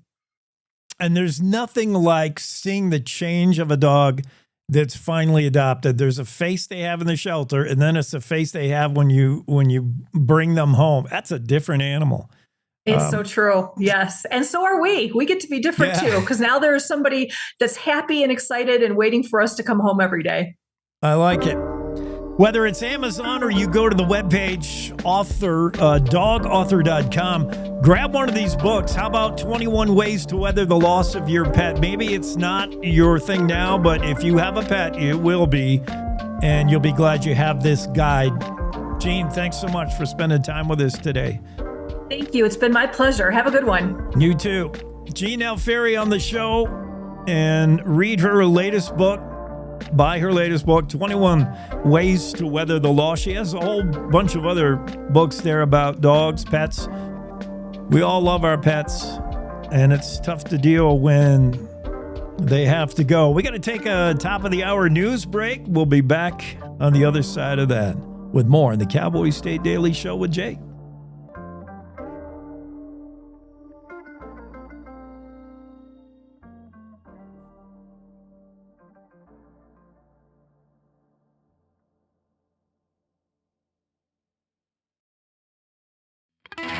It's time to take a look at what's happening around Wyoming. From the Cowboy State Daily Newsroom, I'm Wendy Core. Seating just 8 delegates in the 93-member Wyoming legislature and having weathered tough losses in the 2024 national elections, the Wyoming Democrats' strategy is to plunge into rural communities and help people on the ground. That's what multiple party officials told Cowboy State Daily's Claire McFarland at the party's officer elections meeting in Rock Springs on Sunday. The Democrats that I interviewed at that state party meeting Sunday said, we just need to connect with people more on the ground level. We need to go to local board meetings. We need to volunteer. We need to show people with our actions rather than our words what we're here to do for them. That was a statement that was given to me over the course of multiple interviews. Newly elected state party chair Lucas Freilich said county parties are already energized towards volunteerism, and it's time to mobilize in more Wyoming communities. More than 3 weeks after 15 of their cattle fell over, suffered seizures, and died in a single day on a Colorado ranch, the cattle's owners remain completely baffled as to the cause. Carrie Higgs told Cowboy State Daily's Mark Hines that she and her husband have been raising cattle for about a decade on their place near Coal Creek in Fremont County, Colorado, and they've never seen anything like this. He said that they started falling over and suffering seizures and dying, apparently symptomatic of some sort of brain swelling. But it's been weeks now. They have not been able to determine a cause of what killed these cows. And it's interesting because nearly all the cows that died out of the herd were first-time heifers. Most of their calves survived, and the bull from that bunch survived. Most of the yearlings and steers, too. So it's just a really weird case. The Colorado Energy and Carbon Management Commission plans to send personnel to test for gases and soil contamination in the pasture, and Higgs said she'd also like a thorough necropsy done on at least one of the cattle carcasses, but that hasn't happened yet. Add Wyoming's congressional delegation to the outraged voices asking how an Egyptian national in the United States illegally could pull off a targeted attack on Americans with a homemade flamethrower and Molotov cocktails. 45-year-old Mohammed Soliman is being held on a $10 million cash-only bond after allegedly burning 12 people in a crowd that had gathered to raise awareness of Israeli hostages in Gaza. Wyoming's U.S. Representative Harriet Hageman told Cowboy State Daily's Greg Johnson that the fact that the suspect was in this country illegally after overstaying a B-2 non-immigrant visa issued under the Biden administration is, quote, unacceptable. Both Harriet Hageman and Cynthia Lummis responded to questions about that, saying that it's an example of just how bad Biden's immigration policies have been and that they're still having to deal with it. He apparently yelled "Free Palestine" as he fired a makeshift flamethrower into the crowd and tossed a couple of Molotov cocktails, and that he afterward had said that he planned it for a year and that he wasn't sorry and that he would do it again. In a statement to Cowboy State Daily on Monday, Senator Cynthia Lummis doubled down on the need to tighten immigration policy. I'll be back with more news right after this. Do you know it's illegal to dig or excavate without knowing what's below? This is Jan Warren, Executive Director for One Call of Wyoming. We will be hosting workshops around the state to educate homeowners, realtors, landscapers, underground facility owners, and excavators on the state law, industry best practices when it comes to planting a tree, building a fence, or any other excavation project you have planned. Join us for a free breakfast, get your questions answered, and learn how One Call of Wyoming is here to help. Go to onecallofwyoming.com and register today. A visit to Yellowstone National Park is a multi-sensory experience of sight, smell, and sound. One sound that always thrills and chills in Yellowstone is the distant howling of wolves. But while anyone can find and listen to a mud pot or a waterfall, there isn't a venue or a set schedule that will lead visitors to a guaranteed chorus of wolves. So what's the best way to hear wolves in Yellowstone?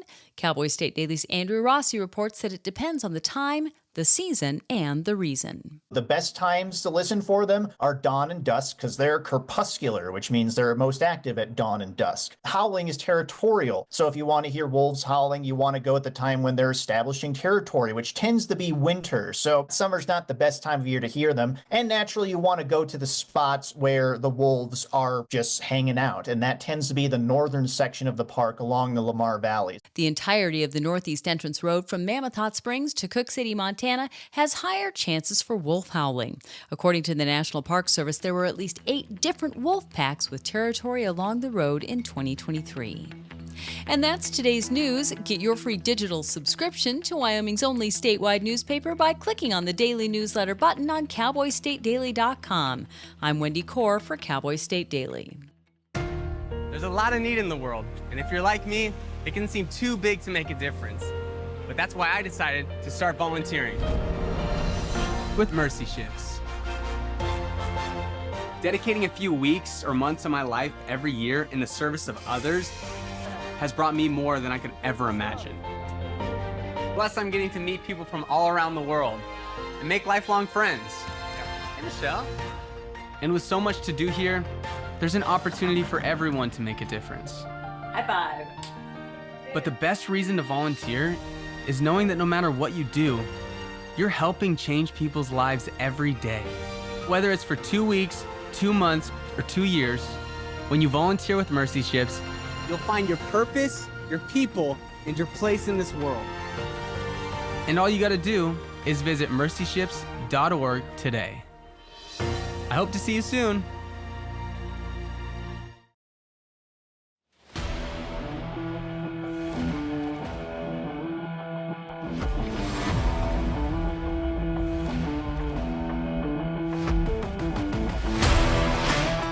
It's Cowboy State Daily Show with Jake back in studio and ready to pick up a few more stories of the morning.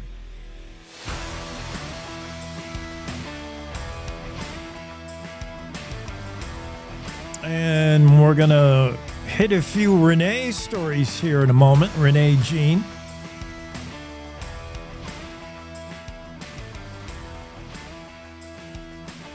First, though, I want to mention the David Madison story in the Cowboy State Daily today. We've been talking a little bit about these wind projects, wind farms, and the two specifically we were talking about that were approved by the Wyoming Board of Land Commissioners, which includes the governor of Wyoming. It includes Superintendent of Public Instruction Megan Degenfelder. It includes Treasurer Kurt Meyer. It includes Secretary of State Chuck Ray and State Auditor Christy Racines. The vote was 4-1 to approve Pronghorn H2 wind project. I think there were 2 projects. One of them is Pronghorn H2 wind project. The vote went 4-1. The only dissent was from Secretary of State Chuck Gray. He had his reasons, but one of his reasons is Secretary Gray is just not real pro-wind. Kind of like President Trump. He's like, it doesn't work on its own. It doesn't work if it's not subsidized. It's unproven. And people don't like it for the most part. People don't like wind turbines next to them. Now, you can say you like wind-generated power and energy. You can theoretically on the spreadsheet, it might look good. You can say, yeah, I love wind power on an Excel spreadsheet. But when they want to put the turbines up next to you and your property and right next door to your ranch, well, how much do you love it now? That's the problem. Nobody likes looking at the turbines. Nobody likes hearing the turbines that make noise. And, well, ask Mike Stevens. He was out moving cattle the other day at his family ranch, enjoying the sweeping views of the Laramie Mountains stretching across the horizon, same way it's looked for his dad and his dad and his dad, generations of ranching here. And they haven't had to look at these wind turbines until now. His family homesteaded this ranch outside Glen Rock in 1912.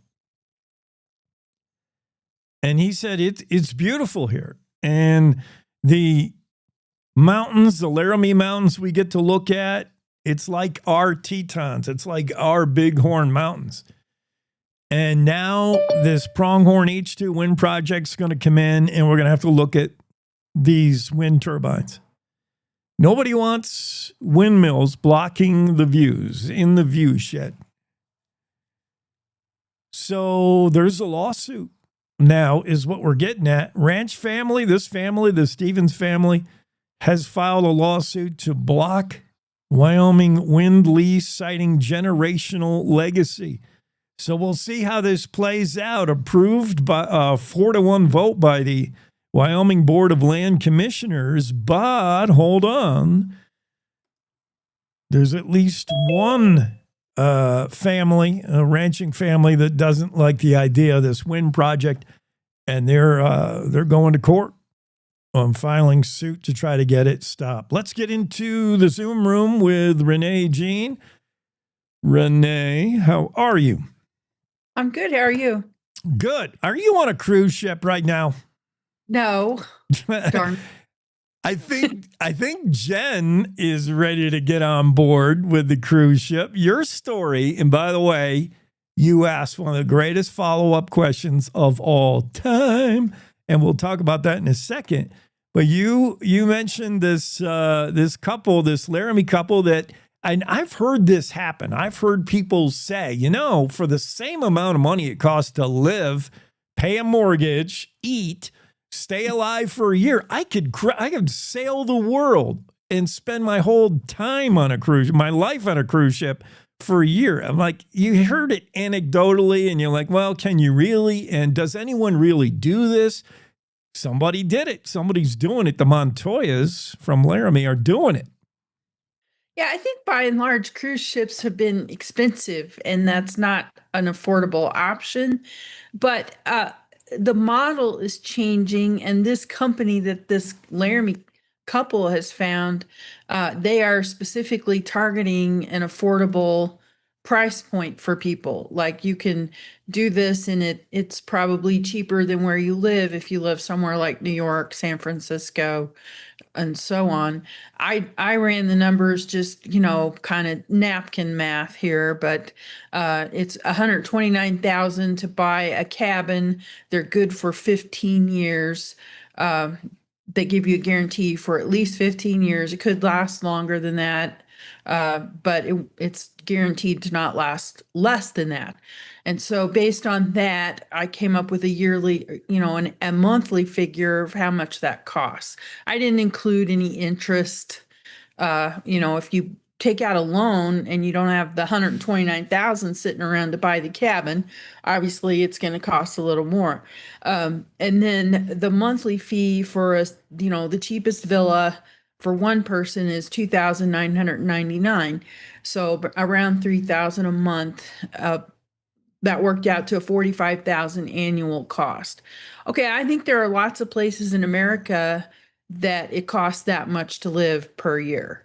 So I do think they are hitting that price range that makes it affordable for a lot of people, maybe not everybody, but for a lot of people. And it's interesting because, you're getting so much extra. You're not just living, you're cruising around the world, you're getting to explore new cultures, port fees all taken care of, meals all taken care of, access to maybe things you don't have in your communities like fitness centers, saunas, hot tubs, pickleball courts, all right there for you, theater. And a lot of that entertainment is inclusive. It's all inclusive. For alcohol, you might pay extra, but the cocktails are priced around $7 a pop. That's I think that's cheaper than what I normally have seen cocktails going for here in Wyoming. So they are really trying to target that affordable price range for folks.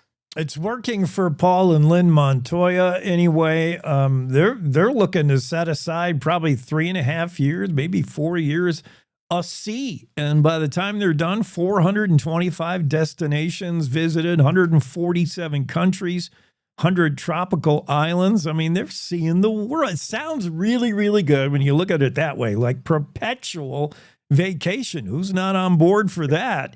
But there are downsides. See, some people responding to your story on Facebook saying you couldn't pay me to be on a cruise ship for an entire year, much less, 2 weeks, much less than a year. It's not for everybody.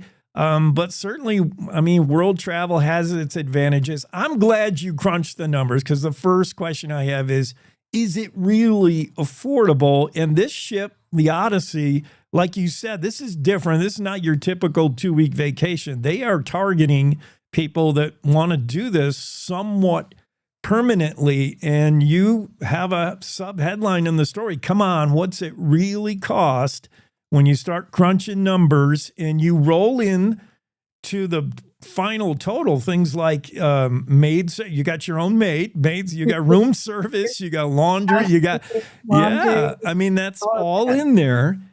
So you are actually buying your cabin, so to speak. It's like what do they call those rentals that everybody wants to get out of? It's like a timeshare. Yeah. It's like buying, and you can actually also sublet that or sublease that or sell it. But you're buying the cabin, plus there is a maintenance fee to take care of all these things. So when it's all said and done, if you wanted to do this for a year, what would it cost a couple? Oh, well, a lot depends on which cabin you get, right? The littlest one, But if you do the littlest one for a couple, I think the fee was like 2,000. Yeah, it was 2,999. Yeah. For a couple, I think. Or was it 3,999? It's 3,999 for a couple for the little. So if you were a single person and you had a roommate, the two of you would owe around 2,000 a month for your monthly maintenance fee, basically your HOA fee, right? Yeah. Your cabin is still 129,000, whether you split that cost with them or not. I don't know. Maybe you just are kind of roommates and you own the cabin, but then it gets even less than 45,000. So there are ways to kind of do this where it costs a little less than the number I crunched. Would you do it, Renee? Does this sound like something ever, maybe not today, but in your future, would you ever consider that?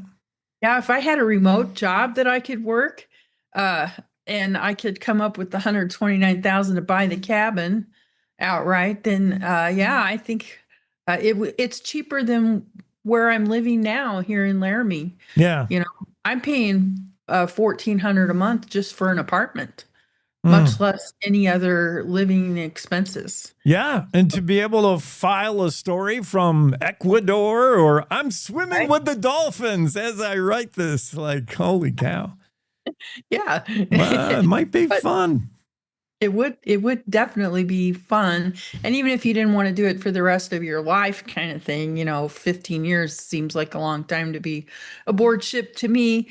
But even if you just did it for the 4-year around the world cruise, I mean, look at all the memories that you're going to make. I think it's a pretty cool idea.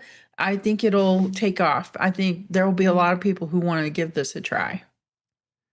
Another story from Renee, and maybe you can help me understand what it classified as a high growth business, but your story about figuring out why so many high growth business startups fail in Wyoming. Now, Wyoming has overall pretty good success rate for startups. 77% of startup businesses still operating after 1 year. But that stat, as you write, hides a problem. High impact, growth oriented companies are not seeing that kind of number. What is a high impact, growth oriented company? So I think you're really looking at businesses that can grow much bigger than their initial footprint. Like Heirloom Energy, they want to pioneer a brand new type of windmill instead of those big tall things. It'll be a little short, squatty thing that you can't even see from the road. If they're successful in that, they could potentially scale to be a nationwide company. So you have the potential for very high impact, high growth, headquartered right here in Wyoming. There was a story I did a while back about a company startup that creates robots that go underneath homes and do inspections. That's another one where if they catch on, they have the potential to become a national company and dramatically expanding their footprint. Those companies, we're losing more of those than we're keeping. We definitely don't have a 77% success rate with those type of companies.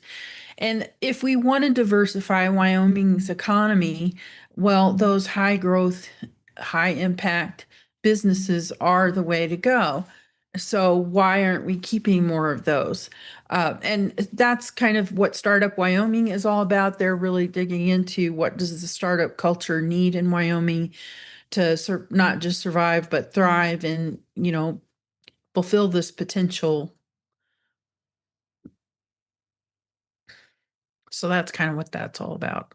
Yeah, and it's Blossom Lumley, who is kind of spearheading the project there, Startup Wyoming, which is being a collaboration really between the nonprofit Silicon Coular, which I love, based here in Teton County, and Wyoming Business Council. So it's been addressed. It's a known thing that these kind of startups that are not like a coffee shop in downtown or Meeteetse. Like these are bigger, much more higher ceiling growth companies. Blossom is going to look into it. So she's trying to figure out why it's not working, how we can fix it. Yeah, and I think what's interesting about her, Jake, is she's actually part of a startup. She came to Wyoming to found a startup. She's part of that Heirloom Energy that I mentioned. And so she's kind of seen firsthand what some of these problems are with these startups. And a lot of them are problems we've talked about before. It's lack of workforce, okay? And why do we lack workforce? Well, sometimes people agree to take a job here in Wyoming and they have to back out because they can't find a place to live that's going to fit their budget. So affordable housing is linked to that problem. We've got, it's isolating too, to be a startup founder in the first place, but then you're in Wyoming where there maybe are more cows than people. They used to say that in Montana. I don't know if they say that here in Wyoming. But the common phrase I've heard is the elevation's higher than the population. Yeah. But so it's isolating, and startup founders, they need that. They need more support, emotional support, maybe. Like, somebody who can be a mentor, calls them and says, "Hey, how's it going this week, Blossom? How are things in the startup world? I heard about this program that may help you. Have you checked into it?" That kind of thing. More than anything, just helps keep your motivation going. One last story from Renee, talking about a sub culture of folks that you probably never heard of. If you put this down on your IRS tax return as your job, I'm a missiler. There's not many of them. It's the people who work 12-hour shifts in pairs, and it's their job at the F.E. Warren Air Force Base to just make sure those Minuteman missiles are ready to go at any given moment when you get the phone call from POTUS that we got to launch. It's got to be a lonely job. It's a job you can't talk about, and yet the people that do it, for whatever reason, embrace the job and do artwork murals down there that no one's ever going to see. It's so weird, Renee. I don't even know how you got invited to this party, but you managed to get with Jim Warner, who used to do this job, and he didn't want this opportunity to be missed. The artwork done by the folks that are in these missile silos just to entertain, I guess, themselves. Well, I don't think it's about entertainment so much as the missileer I talked to who painted the Code Change girls, for example. She said these are not something they do because they're bored. It's usually commemorating something important. It's a milestone that's been reached, or a job very well done. So these are kind of commemorating a good job, a job well done. I think they're also kind of expressions of pride in their work. They don't have a lot of outlets to express that. They can't go home and talk about it. They can't talk about it with their friends. They can mention that they're part of this 24/7 alert system, but they can't go into any detail. So I think these murals just kind of express the pride and the patriotism they feel in doing this job. And like Tucker Fagan was saying, the humanity of it all. He's had people ask him about, can you sleep at night knowing that your finger's on the perpetual trigger for these nuclear missiles? And at the end of the day, he's just a guy with a family, trying to do a good job. And I think that's kind of what these murals stand for. But I think it's really cool, too. It's all this kind of secret underground world here in Cheyenne with the F.E. Warren base. These rarely seen by the public. Now they're all collected up in a book because, we've got the Sentinels coming in to replace the Minuteman silos. Is that why we're getting a unique look into this? Is because we're kind of renovating these missile silos from the Minuteman III, changing over to these LGM-35 Sentinels. Exactly. Because normally you're not allowed to take photographs of these areas. These are super secret areas, and they're not normally public view at all. But since they're going to be replaced by the Sentinels, they have been collected into a coffee table book now. Not just F.E. Warren, but the coffee table book has Ellsworth and some of these other bases as well. But a really healthy section is devoted to F.E. Warren, which has the mission here in Wyoming. So it's your one and only chance to read the Jim Warner coffee book. If you're Russia or China or North Korea, there's your look into our first defense missile system and the artwork created by the people who stand ready 24/7. That is a unique story, Renee. Fantastic. Thank you. All right. Well, we got to jump out of here. Have a great Tuesday, Renee. Cowboy State Daily Show with Jake continues right after this quick break. We'll be back with more in a moment.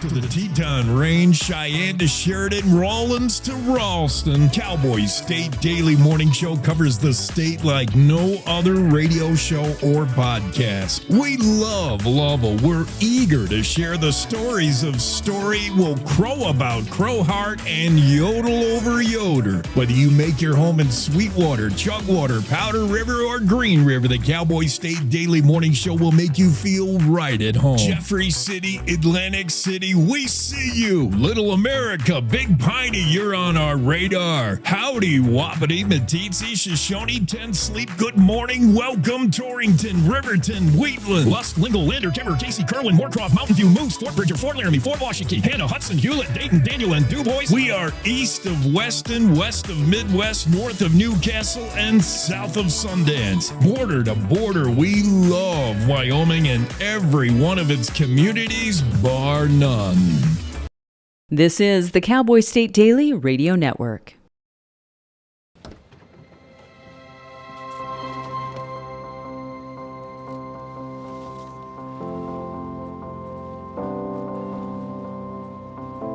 The impact of a meal goes well beyond feeding our bodies. Food can open endless possibilities for people to thrive.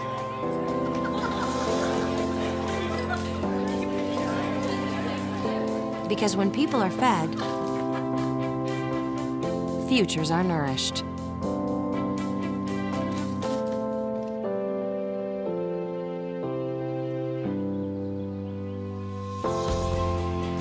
Everyone deserves to live a full life.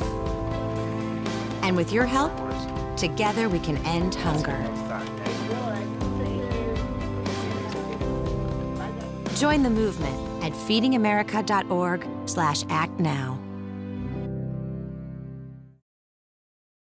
Meet Norm. He lives with anxiety, but with the help of this latest innovation from Be Normal, he can be normal, just like everyone else. With the swipe of a finger, you can project happiness, confidence, machismo. Why settle for being real when you can be normal?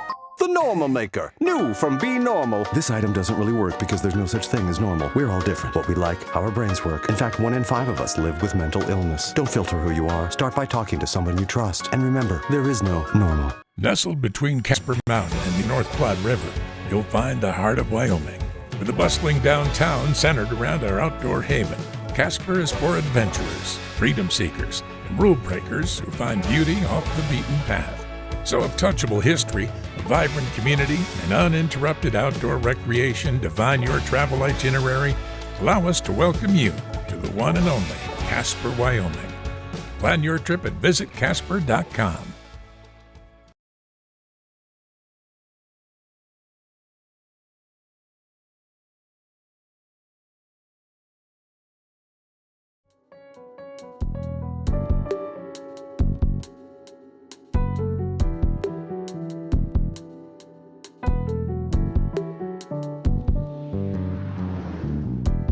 I think we'll get to this day in history.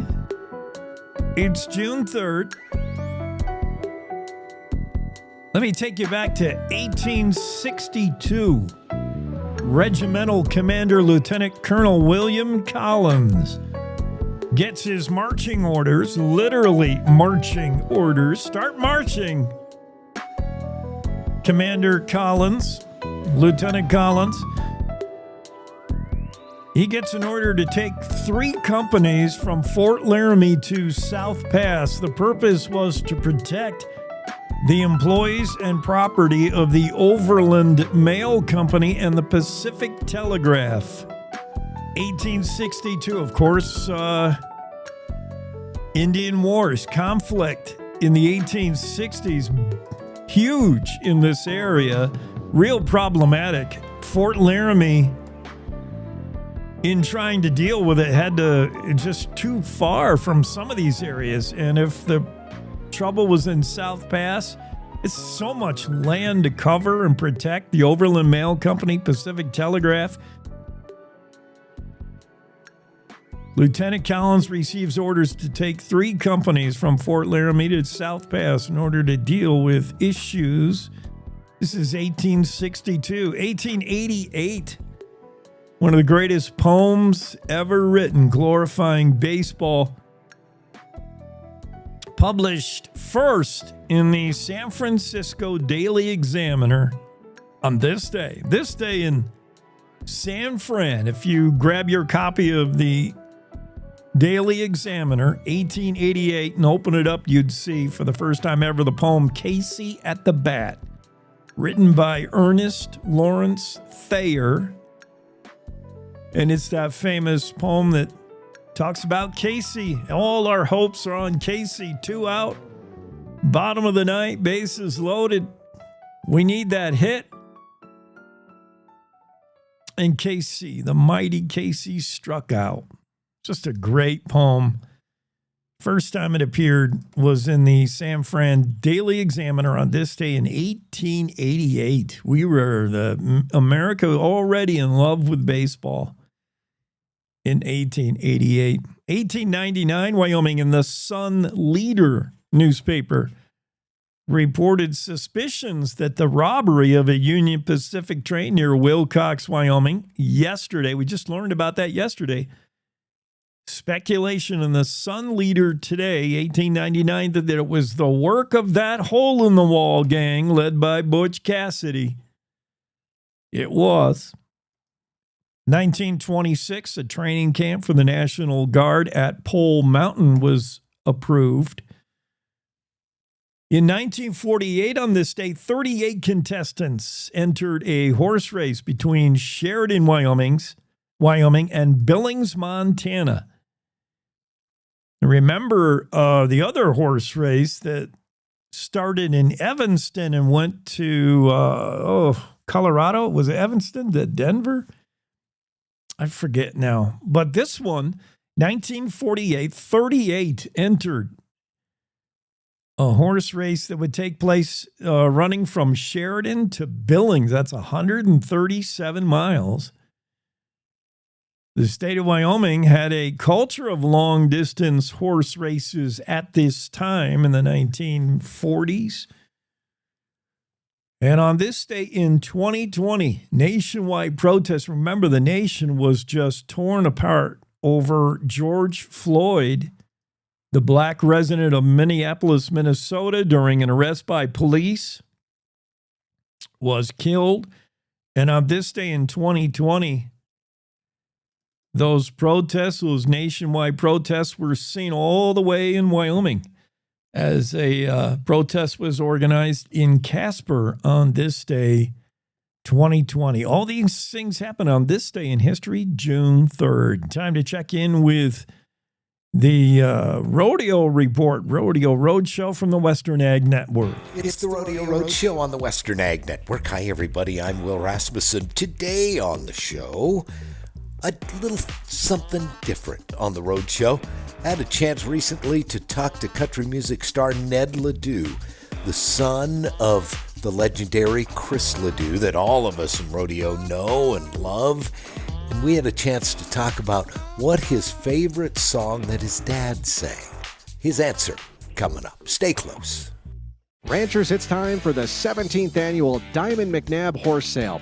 Saturday, June 7th, 85 saddle horses sell at the ranch near Douglas, Wyoming. At Diamond McNabb, our horses are more than livestock, not just pets. They're partners we depend on with our lives, and you can too. Diamond McNabb Ranch horses will only the best will do. For more information, visit dmhorses.com or give Ken a call personally at 307-254-7260.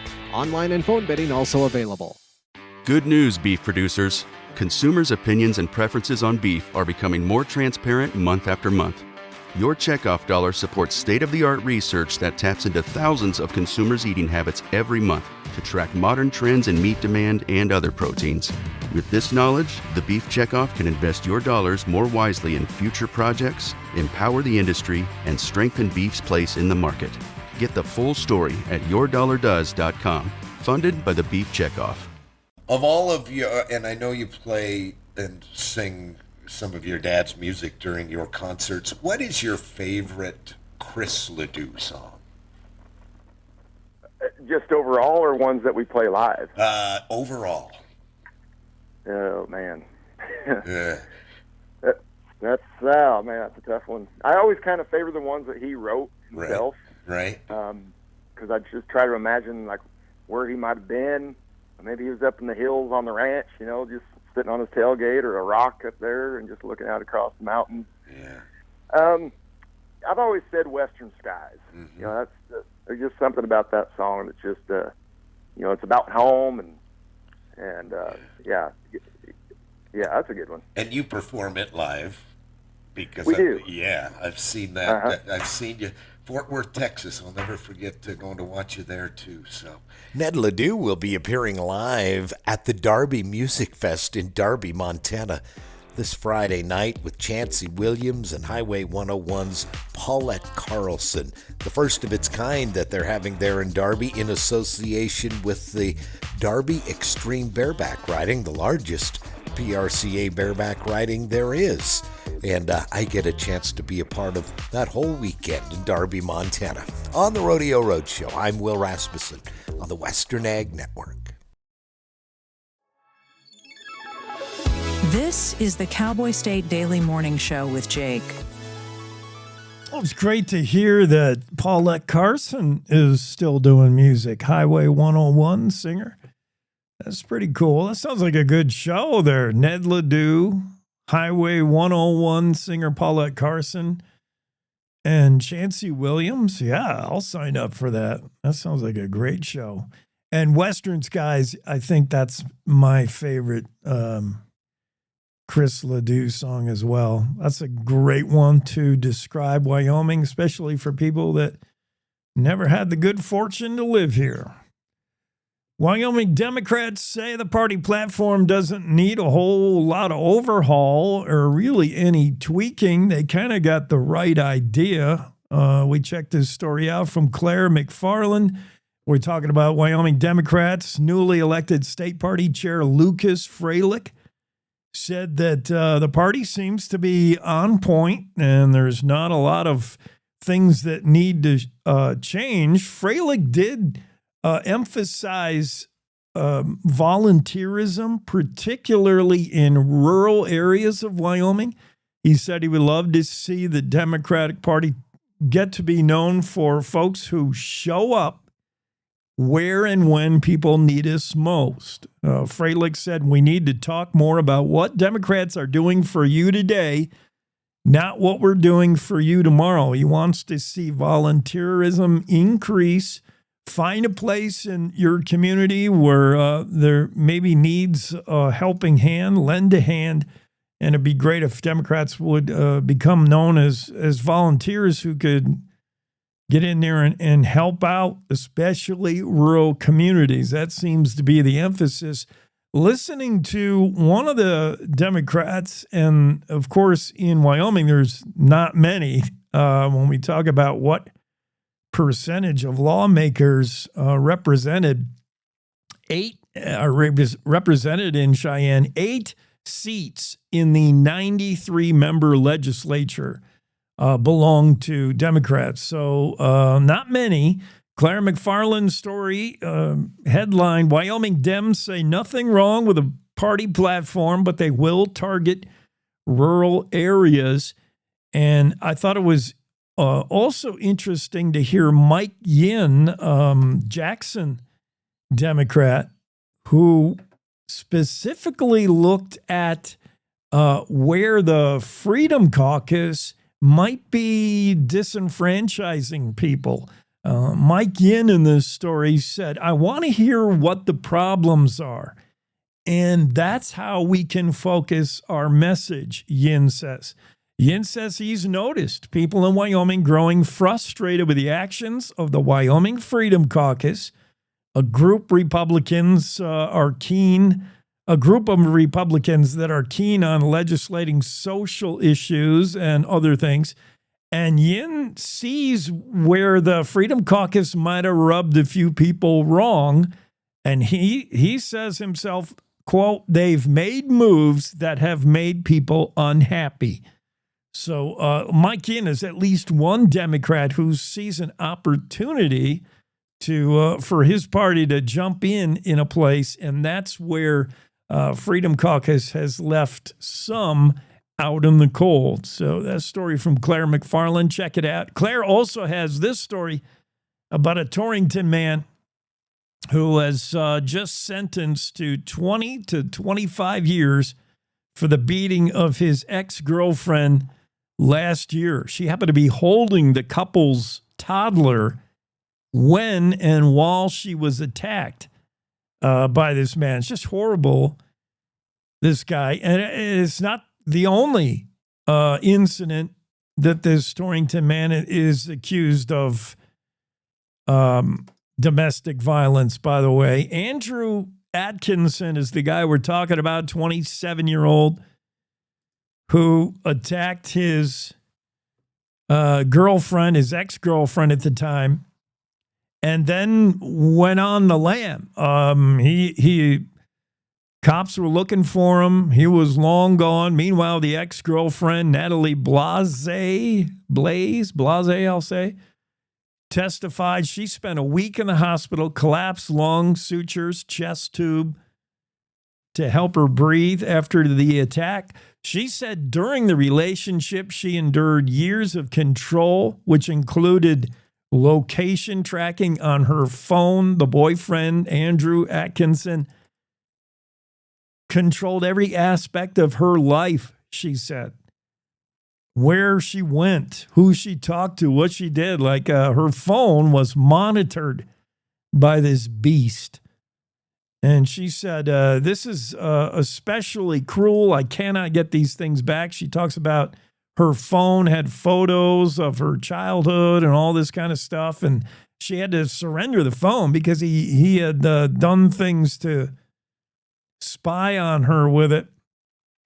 Atkinson's attorneys pleaded for boot camp as a sentence, but the prosecuting attorney judge was having none of it. Joe Bustos asked the judge to impose a boot camp type sentence for a youthful offender. Meanwhile, Atkinson, I don't know that he's youthful. He's 27, and he's evaded justice for years on a prior charge back in 2016. So, yeah, 20 to 25 years for the beating of a girlfriend that was, or ex-girlfriend that was pretty brutal.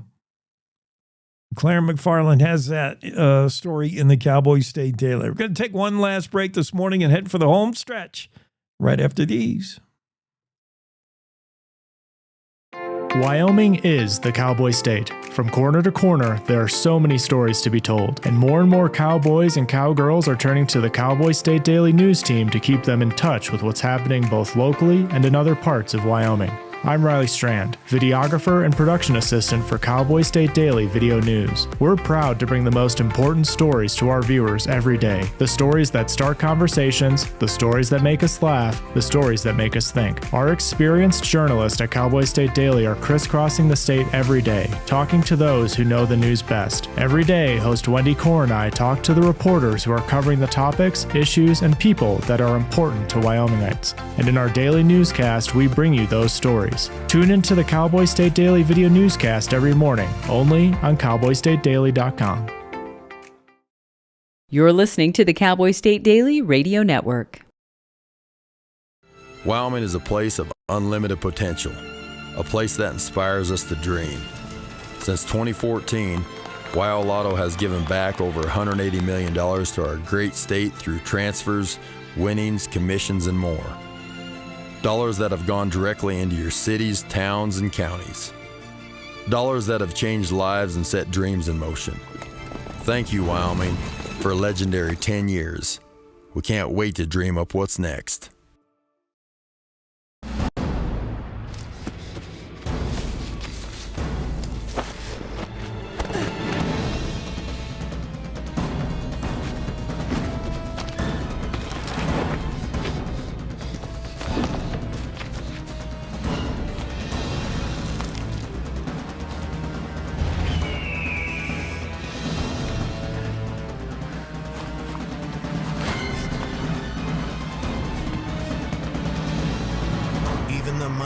Might not see it coming.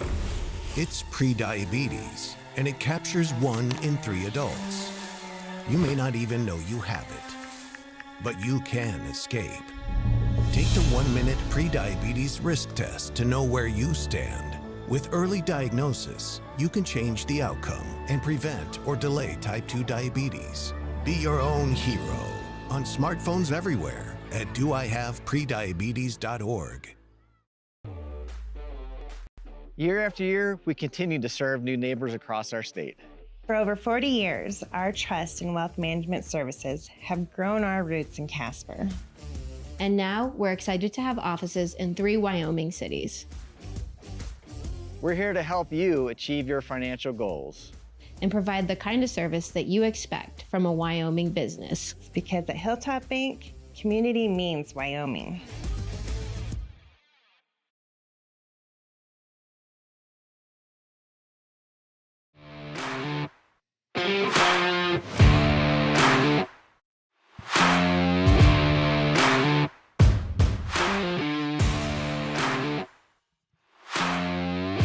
Let's get to this Andrew Rossi story about wolves. If you want to hear wolves howl, go to Colorado. You have a better chance of encountering a wolf in Colorado, apparently. These poor wolves that didn't sign up for any of this. Wolf reintroduction in Colorado, by the way, if you haven't been keeping up with the news cycle, has been problematic from the get-go.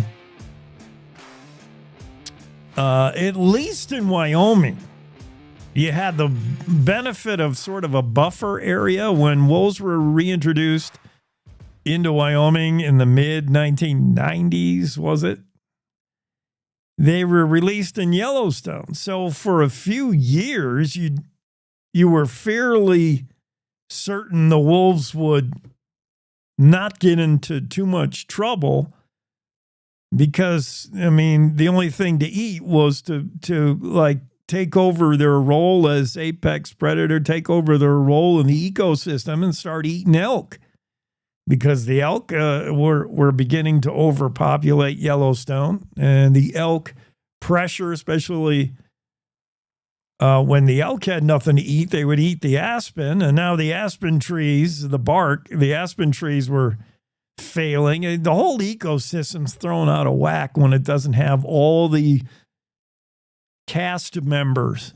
So the reintroduction of the wolf in Yellowstone, anyway, you saw the wolf start to play its role out almost immediately until the wolf failed to recognize borders. Imagine that.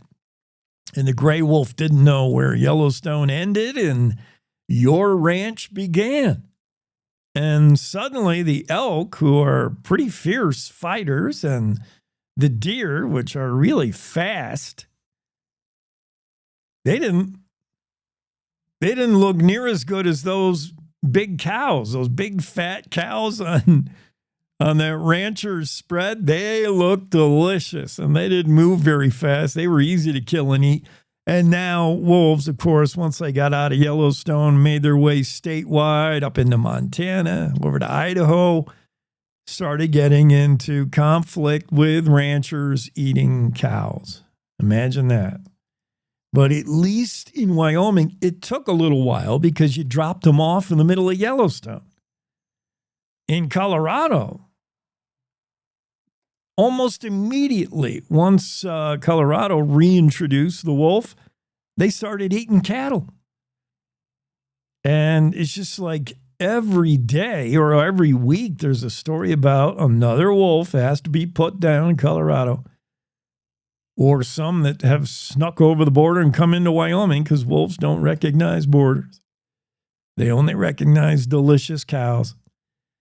And yeah, they're in trouble down there in Colorado. But where can you go to hear a wolf howl? Colorado, or how about Yellowstone? Let's say you're in Yellowstone. When and where to hear wolves howling in Yellowstone? Andrew Rossi has the story. And of course, he asks the age-old question, why does a wolf howl? And Franz Kamensen said, because they can. Basically, retired wildlife ecologist Fran Commonson, who's big supporter of the wolf. When asked why do they howl, because they can and because they're very social, Fran said. Howling is a means of communicating within social groups and between other groups. Basically, wolves howl to tell other wolves, this is our area, stay out. There's a big warning. You howl because you say, this is our pack, our territory, get out, stay out. Also, wolves may howl to find a lost pack member. Maybe a wolf's been off on a little bit of a hunt. You can't find him. You howl to him. Well, where can you see wolves howl? Folks visiting Yellowstone want to be relatively assured of seeing stuff. Have you ever seen the bad reviews from Yellowstone? It's funny to read. I don't know if they're fake. They sound fake. They can't be real. But some people give Yellowstone bad reviews on Yelp. Our visit to Yellowstone National Park, it'll get a 1-star review because didn't see any grizzly bears. Or, fill in the blank on the wildlife they didn't see. Didn't see any such and such. Why can't they be kept more closer to the road? Stuff like that. Like the tourists just have no idea. These are wild animals, and your chance of seeing a wild animal is completely chance. But there are hot spots, and Andrew Rossi said, you might want to try Lamar Valley, your best bet to see wolves. And that is true. If I was going to tell somebody, a family member going to Yellowstone, they want to see a wolf, I'd say Lamar Valley for sure. You might see some in Hayden Valley as well. I've seen wolves in Hayden. But definitely Lamar Valley is a good place to check out if you wanted to increase your chances of seeing a wolf or hearing a wolf. Andrew also talked with Robert Crabtree. He's the chief scientist of Yellowstone Ecological Research Center. He talked about wolves. He said you can hear wolf vocalization year-round, but it increases, decreases depending on what's going on. For instance, you'll probably hear more howling in winter months rather than summer.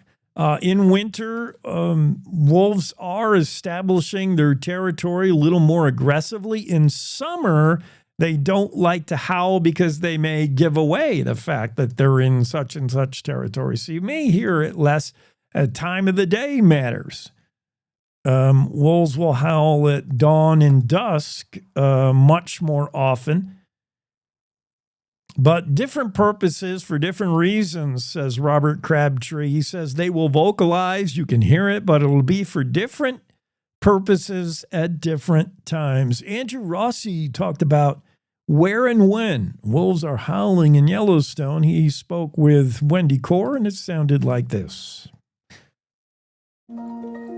And a visit to Yellowstone National Park is a multi-sensory experience of sight, smell, and sound.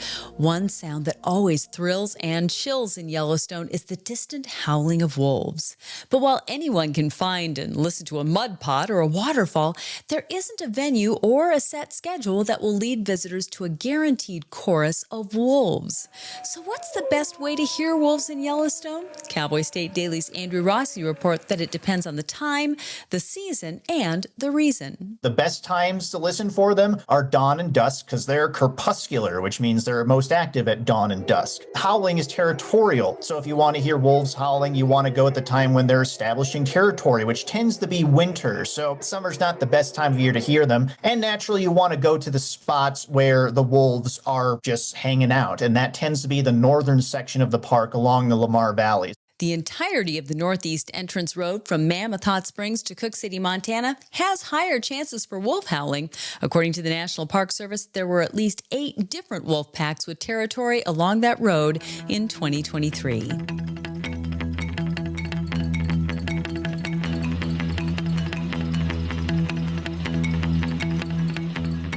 Wolves are crepuscular, according to Andrew Rossi. Look at him showing off his fancy terms, his extended vocabulary. Crepuscular. Okay. A lot of folks, though, the follow-up question is when to hear a wolf is how do you identify the wolf? Because very often the coyote howl is confused for the wolf. And the coyote howls, for me, once you've heard both, you know the difference right away. The coyote howling tends to be a little more higher pitched. It has a lot of yips to it. And the wolf is much more throaty of a howl. Like you really get a sense that's a bigger dog that's howling. One of our listeners chimes in on the text studio line, text and said he was talking about the cows that dropped dead on this rancher in Colorado. It was just a crazy story from Mark Hines about the rancher in Fremont County, Colorado, that went out a couple of weeks ago and found 15 cows dead, 15 total, mostly the heifers and not the steers, which is weird. What would kill the heifers and not the steers? What killed these cows to begin with? They looked at the water. They were looking at possible plants. One of our listeners chimed in on the text line, said, I still think it's a plant of some sort. The heifers aggressively went after the fresh plant, while the bulls or bulls were more interested in heifers than eating. It is spring, right? And maybe what was on the bull's mind, not necessarily the toxic plant, theoretically, but that cute heifer, and the heifers ate the plants. Maybe. I don't know. Vets have looked into it. 15 cattle dropped dead in one day on a Colorado ranch. Still a mystery today. Maybe some answers. Mark Hines will stay on that story, and I don't know if we ever figure out what happened there. We got to wrap things up for the day. That's going to do it for us on a Tuesday. We'll see you again tomorrow, same time, right here on the Cowboy State Daily Show with Jake. Y'all have a great Tuesday.